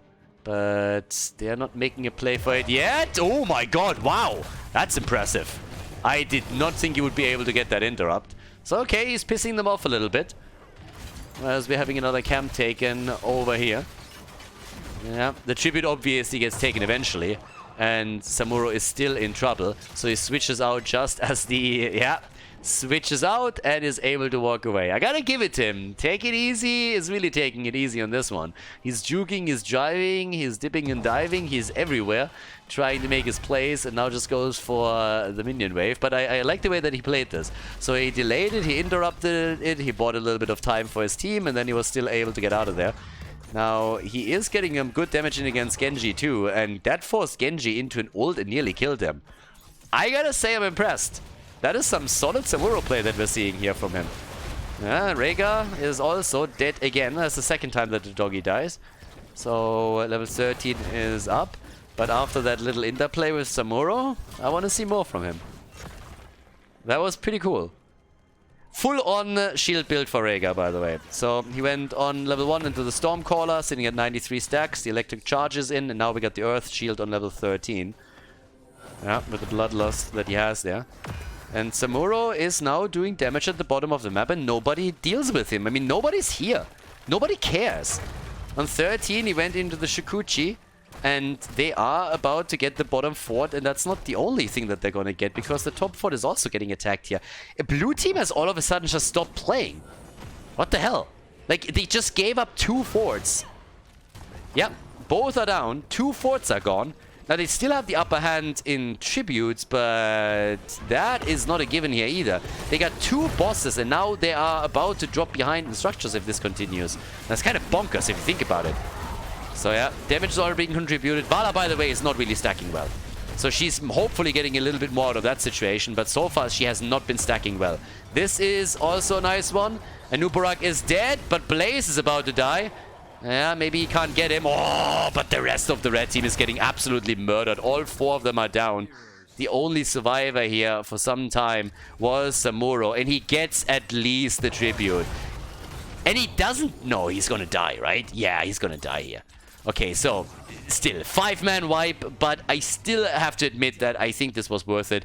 If he doesn't sacrifice himself here and gets the tribute, then they're going to be in a really awkward position, because not only are they 4 heroes down, but they're also going to be cursed. So that was the right choice, the right call, to sacrifice his own life to get the tribute. But they are 1.5 levels behind, so you bought them some time, but they will be in trouble. And you look over to Vala, she's at 11 stacks. That's nothing.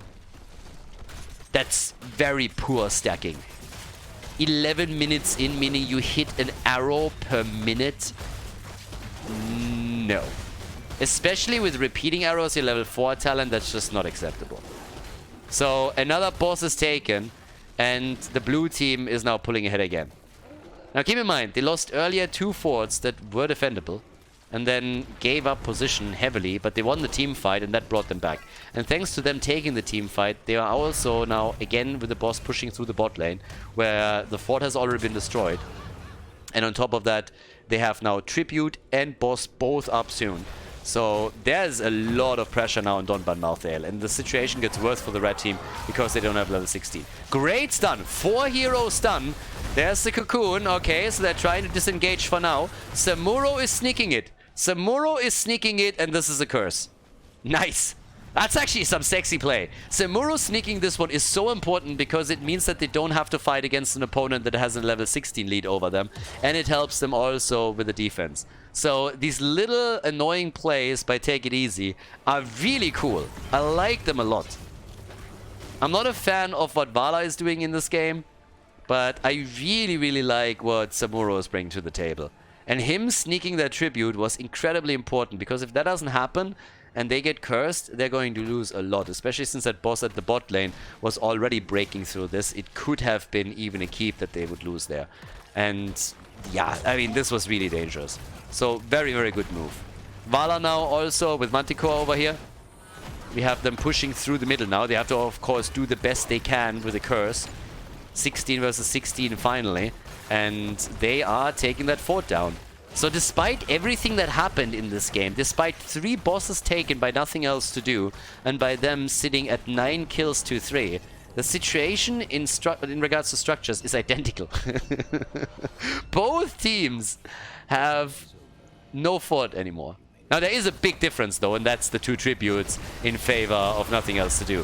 Which only help them if they can keep their heroes alive, and that's not the case. Muradin dies, gets sniped within seconds. And yeah, it's kinda crazy. Take It Easy is just running from lane to lane. I mean, he put the backpack on and the big boots and is now going full hyper carry. This guy has calves made of steel. He's carrying the team hard. I really hope that he didn't skip out on his back training, because he needs a strong back to support all of this. Yeah, his shoulders are probably hurting from all the carrying that he's doing here. 9 kills to 4. Finally, they get the boss up at the top, and Samuro is still showing Genji how it's done. It is a wild one. Samuro's currently at, well, he's at 21,000, pretty much same damage as Vala. And on top of that, he's way ahead in siege damage. And is just doing his thing here. Coming in with another Blade Storm, trying to tank the camp down, allowing the team a little bit more wiggle room. Obviously, the red team has now to react to every single tribute, which is annoying and could become a problem. But at least for now, they are still in the game. They're a level behind. They have to react to the tributes, so there's pressure on them. But they have a chance. And that's what he was fighting for. But okay.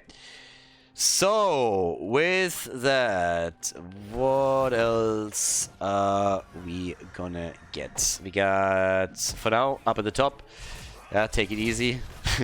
He's already shown that he can take the 1 versus 1 against Genji. And Genji knows that as well. Like, he's not too happy about this. He's just sitting there as like, yeah, no. So with this, we have them still playing out a little fight, but it's also a 4-man that is trying to aggressively force a battle before level 20 is available to nothing else to do. Because that's the downside, of course. Now your opponent's going to hit level 20, and this is going to happen when you have a tribute up.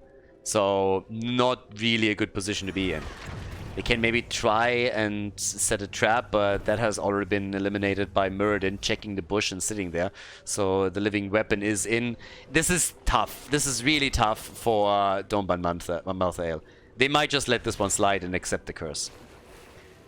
As difficult as that might be, it seems that it's gonna be the choice that they're gonna make here. Samuro is doing damage at the top. That's good for him. I don't think that he can really threaten the keep. He will have to force back. They accept the curse. They're just sitting there. They're like, yep, there's nothing else we can do about it. And the blue team is now trying to take the bottom keep. They're like, guys, we have to capitalize on this before they hit level 20. And Samuro's doing work here. I mean, again, he's just pushing that lane out at the top, doing his best. That keep is completely exposed, but at the bottom of the map, what he's supposed to do here, he's rotating into the middle now, as you can see on the minimap, because his goal is to get the level 20 for them. And they have to sacrifice this. As long as they at least get the level 20 with him, they're not losing the game here. That's the important part. Don't lose a hero now. Get level 20 and then defend. That's the goal. And they are currently doing exactly that. Buy time. Make sure that you don't lose the second keep if you can prevent it from happening. Here's the level 20. There's the engage. They want the kill. And they nearly got it. They might still, but no. Genji moves away from the fight. Greymane is low though too. He's trying to re-engage, but gets slapped a little bit by Stukov. And now they're going for Greymane and they take him. Samuro, baby. They're going for Rhaegar. And he gets stunned once, twice, and he's dead. Genji coming in again with a living weapon and looking for some resets, but he doesn't get them. So now they have 2 heroes eliminated. Everybody is still running, trying to escape here. But it seems that at least... Oh, wait, second. Oh, looked for a moment as if Samuro was able to get close enough for another hit. But yeah, it's not quite where he got with this. But they can now take this one. So why is this boss, by the way, important? This one is forced. They have to take it. Because if they don't and they give the blue team a chance to claim it, it will walk straight towards the core on the red team side. So this one, you have to take it off the map. Obviously, you want to push the bot lane too. But you have to take it away so that the blue team has no opportunity to grab it for themselves. So now they can push with it. In this situation, it makes perfect sense because Rega is still down for another 16. But they're already applying pressure with Samuro at other points on the map. And if they somehow take this game, then Samuro is really the big winner here. Vala, by the way, I really don't want to call it out too hard. But 17 stacks at 18 minutes in the game is just disappointing. I'm sorry. You gotta do more than that. If you want to have a huge impact here, you gotta do more than that. Yes, she's top damage, but her damage should be way higher than what we're seeing right now. At least with Manticore, she's able to get some damage in. And obviously, the longer this lasts, the more dangerous she will become. But still, oh, they're trying to chase. Good stun. And, well, they should be able to walk away here because Vala went into a 20. So that's a wasted bloodlust right there. Boss at the bottom of the map has opened this up. Samuro has again pressured the top lane a little bit. Vala going into the Acrobat leaves the Caltrops on the ground. And that allowed them to easily disengage. Good stuns also from Anubarak, of course. But that could be a problem. One of the main reasons why you're going into Bloodlust in the first place is that you're trying to get the extra movement speed and force these fights. Also got the elemental conduit now on level 20. Ooh, that's bad. Yeah, Samuro dying is unfortunate, but it's only the first tribute for whichever team takes it. I was just about to say that the boss is up at the top and could also take it, but yeah, they're gonna likely claim this one now. We have Siege Giants at the bottom of the map. It could be... I mean, this is at least going to elevate some pressure. This, I'm not so sure. 4 versus 5? Really? You want to engage into that?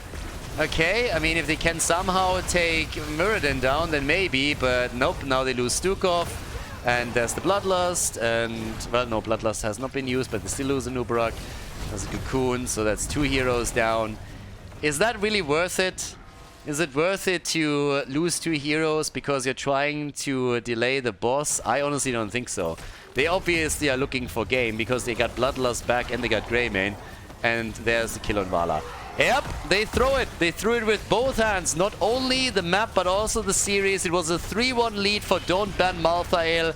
They lost multiple games in a row, bringing us to game number 7, and now they also made the wrong decisions right here, and it is costing them the map and the series. What an insane comeback by Nothing Else to Do. Incredible respect for the blue team. They make it happen, they move on to the grand final, and Don't Ban Malthael ends up 3rd place in the Skyline Cup.